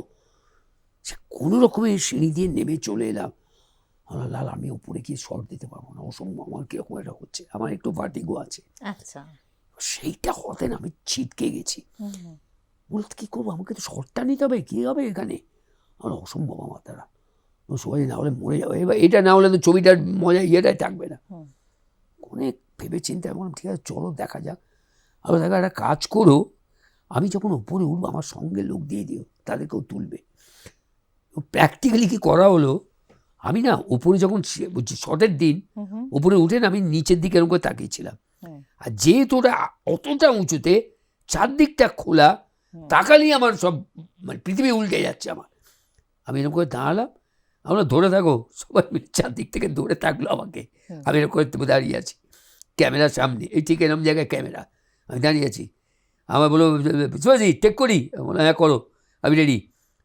ও অ্যাকশন বলে এরা ছেড়ে দিল, আমার শটটা ছিল এরকম করে উড়ে স্টেন গান চালাচ্ছি করে, ছেড়ে দিই, আমি বলো দিয়ে দাও, ওটা দিয়ে দাও, দাঁড়ালো, যে অ্যাকশন বলেছে তাকালো, ধরে নাও হাত তাকাতে পারছি না তখন, ডেঞ্জার, সেটা যে গেছে না, এটা তো কেটে গেল। তারপরে ওই ধরে চিনি দিয়ে কোনো রকমের নামলাম। এরপরে ওই চিলেকোঠার ছাদের ওপর আবার একটা জলের ট্যাঙ্ক, সেইটার মধ্যে ঢুকে গিয়ে আমি ওই পলিটিক্যাল বইগুলো পড়াবো, সেইটা এরকম করে উঠে গিয়ে ওপর দিয়ে নামতে হবে। আমি বাপ্পা অসম্ভব, এই অবধি হয়ে গেছে, আরও হাইটে যেতে গেলে আমি হয়তো করে হার্ট ফেল করবো, প্লিজ এটা করো না। অনেক ভেবেচিন্তে বাপ্পা বলো ঠিক আছে, লাল বলল হুম। ঠিক আছে তার কি হুম। করা যায়, একটা লিটারালি একটা আলাদা ট্যাঙ্ক কেনা হলো, হুম, হুম, হুম। সেইটা এই নর্মাল ছাদটার উপরে বসানো হলো। আচ্ছা, তো দেখলে লো অ্যাঙ্গেল শট মনে হবে ওইটা ওইখান থেকে, ওকে। এইখানে আমি দেখলাম ঠিক আছে এটা চারদিক ঘেরা পাঁচিল দেয়া, ভয় নেই, এইখানে আবার কিছু হবে না। ওইটা দিয়ে আমি তখন ওই ট্যাঙ্কের ভেতরে শটটা দিয়েছিলাম, কিন্তু ট্যাঙ্কটা অ্যাকচুয়ালি চিলেকোটারও ওপরে অতটা উঁচুতে ট্যাঙ্কটা, ওটা তখন মানে ক্যামোফ্লেজ করে ওইখানে নেওয়া হলো, সেটা দিলাম। আমি বললাম অসম্ভব, ওইটাতে উঠলে আমি আর বাঁচবো না, হার্ট ফেল করে যাবো। এইরকম সব ঘটনা মানে ঘটেছে। কত একটা সিনেমা তৈরির পেছনে কত কত গল্প কত থাকে। গল্প ঘটেছে, এইগুলো বলি কারণ হচ্ছে এইগুলি অনেকে জানে না। একদমই তাই, আমি এগুলো আর আমরা জানতে চাই। একটা ছবি করেছিলাম মাইসোরে, কিন্তু তার আগে পায়রা রোড একটু হয়ে যাক, পত পত পত পত ডায়লগটা ভুলে গেছি। হ্যাঁ হ্যাঁ, উপর থেকে মা ওই ডাকছেন মা যে আর ডাকে, মা না, স্না- জেঠিমা জেঠিমা ডাকছেন যে হ্যাঁ। অসময় স্নান করিস না, হ্যাঁ। জ্বর হবে বা এরকম কিছু একটা আছে। ওই এই পত পত পত পত পত পত এরমই ছিল, আর কি সংলাপ ছিল আবার মনে নেই আচ্ছা, ওটাই এখন। হোক না শুধু। না না, ওই তো পত পত পত পত পত পত পত পত পত পত পত পত পত পত। ওইটা ওইটা দারুণ, মানে প্রত্যেক কটা দৃশ্যই। একদমই তাই। লিলি চক্রবর্তী করেছিলেন আমার জেঠিমা, হ্যাঁ হ্যাঁ, তো আমি তারপর থেকে ওনাকে কিন্তু জেঠিমা বলেই ডাকি। okay. আরো একটা ফিল্ম আপনার, সেটা একটু না ছুঁয়ে গেলেই নয়, সেটা হচ্ছে কি মহালয়া বীরেন্দ্র কৃষ্ণ ভদ্রের যে চরিত্রে ও, অভিনয়, ও, মানে ও। আপনার যে কৌতুক অভিনেতা ছাড়া যে অন্য ধারার যে ছবিগুলো, তার মধ্যে এগুলো কিন্তু নিশ্চয়ই, একেবারে নিশ্চয়ই। উল্লেখযোগ্য, এবং আলোচনা না করলে বোধহয় আমাদের নিশ্চয়ই। আলোচনাটাই ইনকমপ্লিট থেকে যায়। সেখানে- এটার কথা একটুখানি অল্প সেখানে একটু এটা শুনি। বলবো, সেখানে আমার আর একটা দুটো ছবি বলি, সন্দীপ রায়েরই হুম। গোরস্থানের সাবধান, হুম। ওই রকম নেগেটিভ চরিত্র ওই সময় আমাকে দিয়ে বাবুদা করিয়েছে, এবং হুম, ডাবল রোল, দুই ভাই। হুম, তারপরে তুমি ধরো হত্যাপুরীর একটা নেগেটিভ, আমাকে নেগেটিভ রোল ম্যাক্সিমাম করিয়েছে বাবুদা। হুম। হত্যাপুরীর চরিত্রটা কি অসাধারণ, ওই রকম একটা ইয়ে আমাকে আবার একটা দেখে টার্নে নিয়ে চলে গেলে, যে চরিত্রগুলো আমাকে সত্যিই আনন্দ দিয়েছে, আমাকে মানুষের কাছে ভালোবাসা পাইয়ে দিয়েছে। প্রফেসর শঙ্কু এলডোরাডো, এলডোরাডো, right. কি চরিত্র, কি ইয়ে, আহা! হুম। আরে আমি মানে বাবুদার এই যে কাছে আপনার খুব- এত এত সিনেমার মধ্যে থেকে যদি আমরা বলি যে আহ, একদম যদি একটা এমন একটা ক্যারেক্টার বা এমন একটা সিনেমা যেটা আপনার আজীবনকাল মনে থেকে যাবে বা আপনার ভালো লাগার অন্যতম না একটা আমার জায়গা। ভালো জায়গার এই তো বলছি, এই চরিত্রগুলোই আমি সত্যি বারবার কথাই, বলি যে আমি হ্যাঁ। নিশ্চয়ই আমার ভালো লাগে এই চরিত্রগুলো করতে পারি, আমি চেয়েছি বরাবর হুম, যে এইরকম এরকম আমি বরাবরই এক্সপেরিমেন্টাল অনেকগুলো এক্স্যাক্টলি চ্যালেঞ্জ নিতে ভালোবাসি। আমার কাছে চ্যালেঞ্জিং হবে, আমাকে যেটা ভাবাবে, আমাকে রাতের ঘুম কেড়ে নেবে, আমি সেরকম চরিত্র চাই। যেগুলো কথা বলতে রেগুলার করি সেগুলো তো করি, সেগুলো তো কতগুলো মানে ট্রিক্সও থাকে অভিনেতাদের, যেগুলো দিয়ে বের করে দিতে পারে, কিন্তু যে চরিত্রটা আমাকে চিন্তায় ফেলে রাখবে, সারাদিন আমি ওইটা নিয়েই ভাববো, আমার ঘুমোবার সময় আমার ঘুমোতে দেবে না, আমাকে জাগিয়ে রাখবে যে এই চরিত্র কী করবো কালকে। আমার আর একটা ব্যাপার আছে, আমি যখন, এটা আমার হয়, আমি জানি না অন্য কারো হয় কিনা, আমি যেদিন যে কাজটা করে আসি, যে শুটিংটা করি, আমি বাড়ি ফিরে গিয়ে রাত্রিবেলা ঘুমোবার সময় আমি না সেইটা ভেবে যাই যে আজকে এই শটটা এইটা দিলাম, ওইটা করলাম, সেইটা করলাম, আচ্ছা এইটা এইটা যদি আর একটু এইটা করতে পারতাম, আমি মনে মনে ডায়লগগুলো বলি আর ওই শর্টটা মনে করার চেষ্টা করি যেটা করে এসেছি। অদ্ভুত একটা এটা আমার মধ্যে হয়, ভুল করে থাকলে সেটা তখন ভাবতে, তখন বলি সেটা আরে যখন যদি এটা করতে পারতাম ভালো লাগতো, হলো না করা। কিন্তু শুভাশিস দা, আপনার এই যে ট্যালেন্ট, আমাদের বাংলা ফিল্ম ইন্ডাস্ট্রির অন্যতম একজন ডিফারেন্ট মানে ইন্টারন্যাশনালি পার্সোনালিটি পরিচালক বলা যেতে পারে, ঋতুপর্ণ ঘোষ। তিনি আপনাকে ঠিক সেভাবে ব্যবহার করলেন না, আপনার এত ভার্সেটাইল একজন ট্যালেন্টেড অ্যাক্টর আপনি, এটা তো এখন আর জানা যাবে না, ওই বলতে পারতো কেন আমাকে এখন, কিন্তু কিন্তু তিনি তো অ্যাপ্রিসিয়েট করেছেন তো, তিনি আপনার হারবার্টের পর, হ্যাঁ হারবার্ট দেখার পরও নিজে ফোন করে আমাকে বলেছে, মানে আপনার দৃঢ় বিশ্বাস বোধহয় যে উনি যদি এখন থাকতেন হয়তো কোনো না কোনো চরিত্রে আপনি অভিনয়। নিশ্চয়ই নিশ্চয়ই, আমি ওকে বলেছি যে কি হলো আমি তো পাঠ করবো না, হ্যাঁ হ্যাঁ কবি কবি কবি এসব করতো। হারবার্ট দেখার পরও আমাকে নিজে ফোন করে বলেছিল তুই কি খাবি বল, আমি বললাম যাবো গিয়ে বলবো তখন কি খাবো, মানে ভালো করেছি এক্সপ্রেস করতে পারছেন, ওর ভালো লাগাটা হচ্ছে তুই কি খাবি বল, খাইয়ে ভালো এত ভালো লাগাটা লেগেছে, করা, ও নিজে থেকে ফোন করে ঠিক তাই। আমাকে বলছে এটা। তো যাই হোক, তারপরে আর ওর সময় কাজ করার খুব ইচ্ছে ছিল, কিন্তু সামাও কেন নেয়নি বা কী কারণে পাইনি, একমাত্র ওই বলতে পারতো, তাছাড়া তো কেউ বলতে পারবো না। আর একটা বিষয় আর মহালয়া নিয়ে তুমি বলছিলে, হ্যাঁ মহালয়া সত্যি আমার না একটা সময় ছিল, যেহেতু আমি উত্তর কলকাতার ছেলে, বীরেন্দ্রকৃষ্ণ ভদ্র উত্তর কলকাতায় থাকতেন, হুম। ট্রাম লাইনে, গ্রেট স্ট্রিটের ট্রাম লাইন, হুম। তার এপারে আমি ওপারে উনি। হ্যাঁ।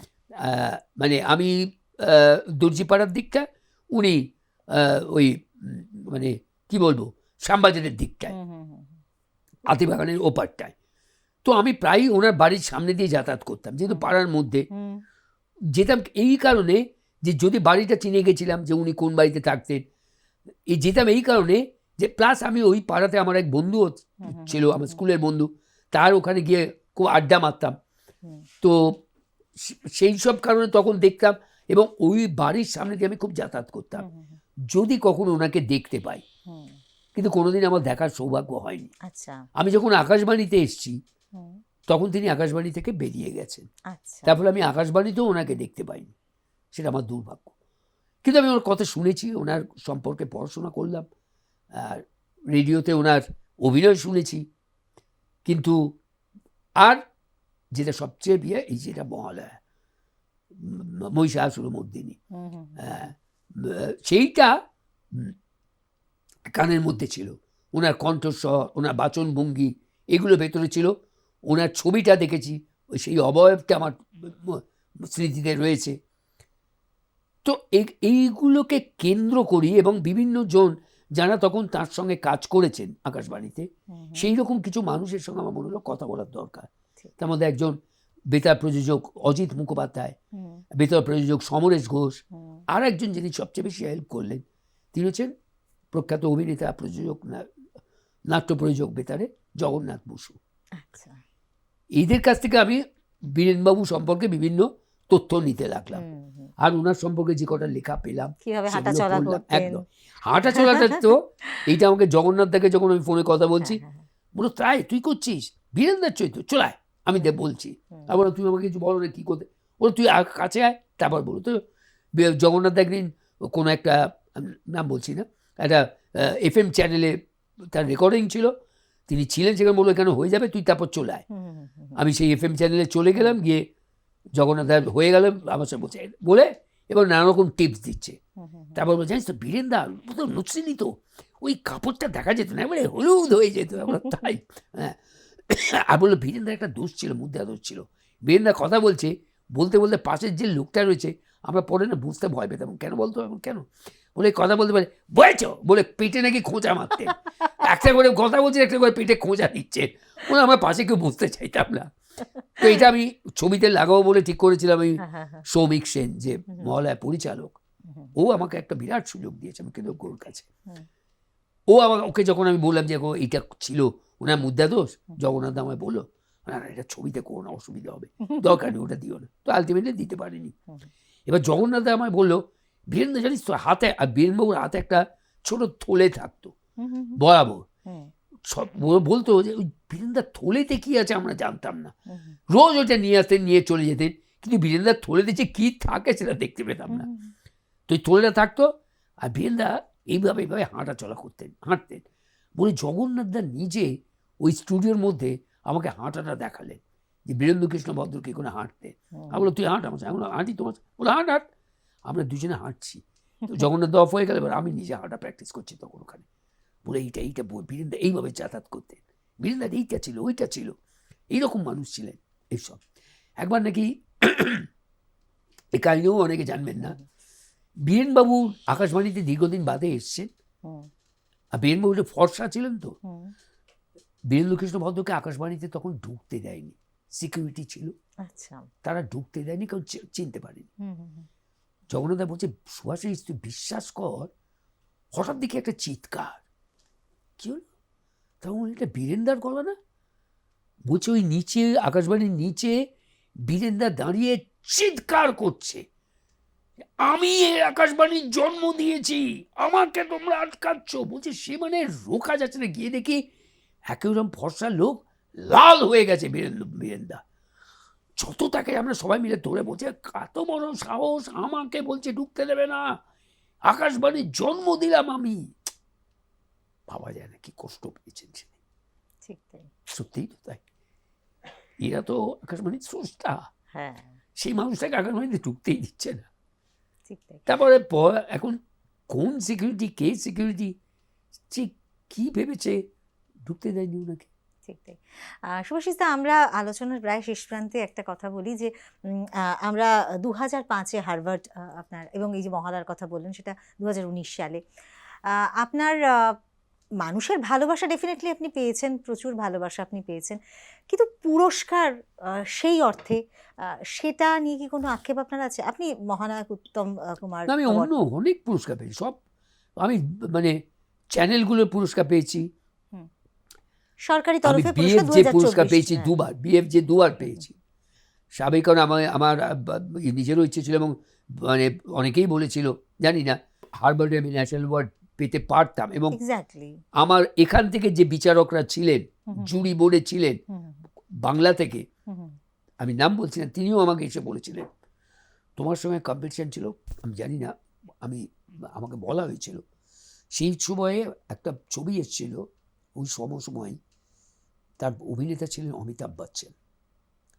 কম্পিটিশনটা ওইখানে ছিল, এবং হয়তো জানি না তুমি জানো কিনা, ওই বছরে হার্ভার্ডকে পুরস্কার দেওয়া হয়নি বলে অ্যাওয়ার্ডটা অ্যানাউন্স করতে দেয় যখন জানতে পারে, পুনা ফিল্ম ইনস্টিটিউটের ছাত্ররা প্রতিবাদ করেছিল। এটা ঘটনা, খবর নিলে জানবে। সেই বছরে অ্যানাউন্স করতে দেয়নি, যেহেতু হার্ভার্ডটা পুরস্কারটা পাচ্ছে না, ফিল্ম ইনস্টিটিউটের ছেলেরা আটকে দিয়েছিল। পরের বছর গিয়ে 2 বছরের একসঙ্গে অ্যাওয়ার্ডটা ডিক্লেয়ার, ততদিনে এদের ওই প্রতিবাদের জায়গাটাও কমে সেটা গেছে। একটা আক্ষেপের জায়গা রয়েছে আপনার? একটা আক্ষেপ তো নিশ্চয়ই আছে, যদি পেতাম। ওই লেভেলের অ্যাক্টিং করার পর জানি এর না কোন এক্সপেকটেশন, level আমি মানুষের বলতে পারবো না, ভালোবাসা কিন্তু ছাড়াও এইটা পুরস্কার। পেয়েছি সবচেয়ে বেশি। আমার সবচেয়ে বড় পুরস্কার, ওই আবার বললে মনে হয় যে আমি বড় বড় কথা বলছি, ডেফিনেটলি আমার দর্শকের পুরস্কার। আর যদি আমার দর্শকরা গ্রহণ না করতেন, ভালো না বাসতেন, আমি থাকতাম না। এবং অ্যাট দ্য সেম টাইম আমি বলি, আমার প্রযোজক, পরিচালক, আমার কলাকুশলী, আমার সহকর্মীরা, তারা যদি আমাকে ভালো না বাসত, আমি তো আজকে সুভাষিস হয়ে উঠতে পারতাম না, যেটুকু হয়েছে। এই সবটাই আমার কাছে আশীর্বাদ বলে মনে হয়। আপনার এই যে এতদিনকার এক্সপিরিয়েন্স, আপনার নিজের প্রতি মুহূর্তে শেখা, আপনি নিজে বলেন যে আপনি এখনো পর্যন্ত শিখে যাচ্ছেন, নিশ্চয়ই। এবং এই যে শিক্ষাটা, সেটাকে আপনি ফিউচার জেনারেশনকে দিয়ে দিতে চান বা জেনারেট করতে চান, সেটা নিতে কতজন চায়? আদৌ কি কেউ নিতে চায়? আর শেখার তো শেষ নেই, সত্যিই শেষ নেই, এখনো অনেক কিছু আমি জানি না, কিন্তু কাকে দেব? এখন যা জেনারেশন এসছে বা এখন যা অবস্থা, তাদের সবাই সব কিছু জেনে আসছে, তারপরে কি জানাবো তাদের? তাদের ভাবভঙ্গি দেখলে মনে হয় কত কিছু জানে, তারা সব শিখে ফেলেছে, কাউকে শেখাতে বোঝা হয় না, আমার মনে হয় না। আবার বলছি, থিয়েটার যদি কেউ মন দিয়ে করতে আসে, তাহলে হয়তো তাকে শেখানো থাকতে পারে, সে যদি সিরিয়াসলি থিয়েটারটা করতে আসে। কিন্তু আবার সেখানেও দেখেছি, সিরিয়ালে এই থিয়েটার করার পেছনে একটা কারণ থাকে, কি করে সিরিয়ালে ঢুকে যেতে পারবো। আচ্ছা, মানে থিয়েটার করলে বোধহয় সিরিয়ালে অল্প সময়ের মধ্যে হ্যাঁ, পাবলিসিটি পাওয়া, অল্প সময়ের মধ্যে ফেম, এইটা আজকে জেনারেশন হয়ে গেছে। আর যেটা সবচেয়ে কষ্ট দেয় আমাকে বেশি, কারণ আমরা তো ওই পদ্ধতির মধ্যে দিয়ে বড় হইনি। আজকে দেখি বেশিরভাগ অভিনেতা অভিনেত্রী ছেলে মেয়ে অভিনয় যতটা না মনোযোগ দিচ্ছে, তার থেকে বেশি এইটাতে মনোযোগ দিচ্ছে সারাক্ষণ। খুব দুঃখ পাই। ফ্লোরের মধ্যে শর্ট দিচ্ছে, একটা সিনের তো শর্ট ডিভিশন, অনেকগুলো শর্ট নিয়ে একটা সিন, একটা করে শর্ট দিচ্ছে, মোবাইলে চলে যাচ্ছে, তাকে বলতে চল পরের শর্টটা দিই, হ্যাঁ চলো রেডি। হয় পকেটে নয়, প্যান্টের পকেটে নয়, যিনি মহিলা হলে তার শাড়ির এখানে কোমরে বা কোথাও গুঁজে, ওইটা শরীরে নিয়ে অভিনয় করে যাচ্ছে। এক সময় তো একদিন তো একজনের ফোনটা বেজেই উঠলো শর্টের মধ্যে, অবাক হয়ে যায়, কি ডিসিপ্লিন এদের, কিন্তু তারা অভিনয় করে যাচ্ছে। কিন্তু আমার দুঃখ লাগে, কষ্ট লাগে তাদের মধ্যে সবাই। এবার যে আমি বলছি যে সব ছেলে মেয়ে করছে তা নয়, তাদের মধ্যে যারা জেনুইনলি ভালো তারাই থেকে যাচ্ছে, লক্ষ্য করলে দেখেছি, তারা কিন্তু এটা করে না। কিন্তু তার বাইরে অর্ধেক ছেলে মেয়ে, নট অনলি ছেলে মেয়ে, ফ্লোরের মধ্যে যারা আছে ম্যাক্সিমামটা এইখানে চোখ। ফ্লোরে শর্ট হচ্ছে না, বাইরে রয়েছি, ডাকা হয়েছে, ফ্লোরে ঢুকছি, দেখছি একজন কেউ ওপর দিকে তাকিয়ে নেই, সবাই মোবাইলে, সবাই যতজন ফ্লোরের মধ্যে রয়েছে। এটা কি ডিসিপ্লিন আমি জানি না। আর আমি তাদের কথা না বললে, আমি অভিনেতা বলবো, তোমরা এইটাকে বাদ দাও, অভিনয়ে কনসেন্ট্রেট করো। কিন্তু তারা বললো আমরা তো করছি, হয়তো এটা করছি, ওটা করছি, সেটা করছি, কি আটকাচ্ছে? ভবিষ্যৎ বলবে তোমাদের কি আটকালো। শুভাশিস দা, আজকের এই আলোচনাটা আমার মনে হয় আমরা তো সমৃদ্ধ হলামই, যারা আমাদের এই আলোচনাটা দেখলেন আমার মনে হয় এমন অনেক অজানা তথ্য, শুরুতে যেটা বলেছিলাম অনেক অজানা কথা কিন্তু আমরা জানতে পারলাম। শুভাশিস দা নিজেও স্বীকার করবেন যে অনেক কথা আছে, আরো অনেক অজানা কথা, কথা, সেগুলো বলা হলো না। আর একটা ছোট্ট করে বলিনি, আর একটা ছবি করতে গিয়ে মাইসোরে, ওটা বলতে যাচ্ছিলাম, মাইসোরে ছবিটা শুটিং করছিলাম, একটা ছবি, তাপস পাল ছিল, দেবশ্রী রায় ছিল, দোলন রায় ছিল। তো আমি ওই দেবশ্রী আর তাপস হচ্ছে স্বামী স্ত্রী, তার মানে দেবশ্রী বোন করেছিল দোলন রায়। তো আমার তার প্রতি একটুখানি যে মানে প্রেম জেগেছে, তো মাইসোরে গেছি, সেইখানে আমরা একটা ইয়ে থেকে, আমি কিছুতেই তাকে পাচ্ছি না। আর এই তাপস যে চৈত্রা জামাইবাবু প্রচণ্ড রাগী, ও দেখতে পেলেই আমাকে ইয়ে করে আর কি, ওকে শালিকেও খুব ইয়ে করে। তো একবার আমি সেজে গুজে একটা সাধু সেজে মাইসোরের ওই গঙ্গার ধারে, নদীর ধারে বসে আছি। এবার এরা দুজন এসছে, দিদি আর বোন এসছে আমার কাছে, বোনের হাত দেখাবে বলে। তো আমি দেখছি করছে, চলছে, এবং আমি তো সাধু সেজে আছি, দাড়ি ফাড়ি করা, কোনো কারণে আমার একটু দাড়ি খুলে গেছে, দিদি বুঝতে পেরে গেছে, ধরা পড়ে গেছি। এই দিদি তাড়া করেছে লাঠি নিয়ে, আমার একটা লাঠি ছিল, সেইটাই তুলে নিয়ে আমাকে তাড়া করেছে। আমি ওখানে ঘুরতে আর বাঁচতে না পেরে সোজা জলে ঝাঁপ দিয়েছি।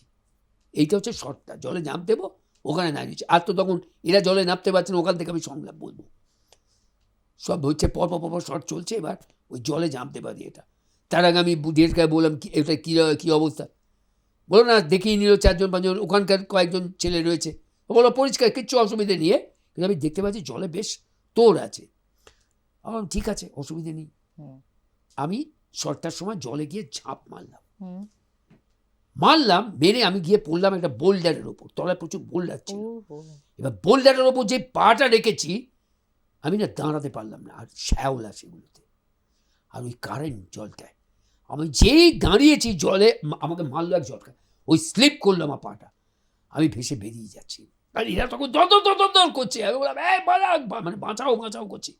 ভাগ্যিস ওখানকার যে ছেলেগুলো ছিল তারা ঝাঁপিয়ে পড়লো জলে, আমাকে ধরলো, তুলে যাবে, তখন হাঁপাচ্ছি, আমি কি কেলেঙ্কারি। এখন সেই সমস্ত কথা ভাবলে মনে হয় কি সব আমি করেছি। এবং আলটিমেটলি যেটা করা হলো, শর্টটা দেখবে ছবিতে আছে, তখন ঠিক হলো কি করা যায়, বলে দড়ি নিয়ে এসো, আমার কোমরে দড়ি, কারণ জলের মধ্যে ওই শর্টটুকু রাখা হলো যে আমি জলে ঝাঁপ মারলাম। এবার ওই যে জলের মধ্যে দাঁড়িয়ে আমার কোমরে দড়ি বাঁধা হলো, আমি সে কোমরটা জলের তলায়, দেখতে পাচ্ছে না, দড়ি দুদিক দিয়ে জলের তলা দিয়ে দড়ি চলে গেল, দুদিকে দুজন ধরে দাঁড়িয়ে থাকলো, আমি ওইখানে জল দিয়ে দাঁড়িয়ে হেভি ডায়লগ দিয়ে গেলাম, কি অভিনয় করছে, কি ডায়লগ। আর আমি তখন প্র্যাকটিক্যালি জয়টা যেহেতু বাঁধা ছিল, কিন্তু পাটা তো হড়কে যাচ্ছে, স্লিপ করে যাচ্ছে, আমি তার মধ্যে জলের তলায় এরম করছি, ডায়লগ বলছি, সবাই ভালো, কি দারুণ একটা, কি করে গেল। ডায়লগটা কি মনে আছে? না, ডায়লগ বলিনি। বেশ, না সত্যি আমাদের এই যে আলোচনায় আরো যে কথাগুলো বাকি থেকে গেল, আমার মনে হয় শুভাশিস দাকে আরো একদিন পাবো, এরপরে মানে এর বোধহয় পার্ট 2টা হলে পর আমরা সেগুলো জানতে পারবো। কিন্তু খুব ভালো লাগলো দাদা, অনেক মনের কোণায় জমে থাকা প্রশ্ন কিছুটা করলাম, কিছুটা ওই পার্ট 2র জন্য থাকুক। খুব ভালো লাগলো। আর সত্যি কথা বলতে কি, একটা মানুষের যে ডেডিকেশন কোন লেভেলে হয়, এবং এই যে এত দিন ধরে অভিনয় করে যাওয়া এবং টিকে থাকার মূল রহস্যটা যে একটা অভিনয়কে ভালোবাসা, ডেডিকেশন, সেই জিনিসটাই বোধহয় পারে একজন মানুষকে এতদিন পর্যন্ত এক জায়গায় দাঁড় করিয়ে রাখতে। ভালো থাকবেন দাদা, আমরা নিশ্চয়ই আপনাকে আরও অনেক দিন অভিনয় দেখতে চাই, আরও অনেক ভাবে আপনাকে অনেক চরিত্রে অভিনয় দেখতে চাই আপনার। শেষ করব আমাদের আজকেরই শুনবো তোমায় আলোচনা। সবাই আমাদের শুনবো তোমায় অনুষ্ঠান দেখবেন, আর কেমন লাগলো ডেফিনেটলি আমাদের কিন্তু কমেন্ট করে জানাতে একদম ভুল করবেন না। নমস্কার।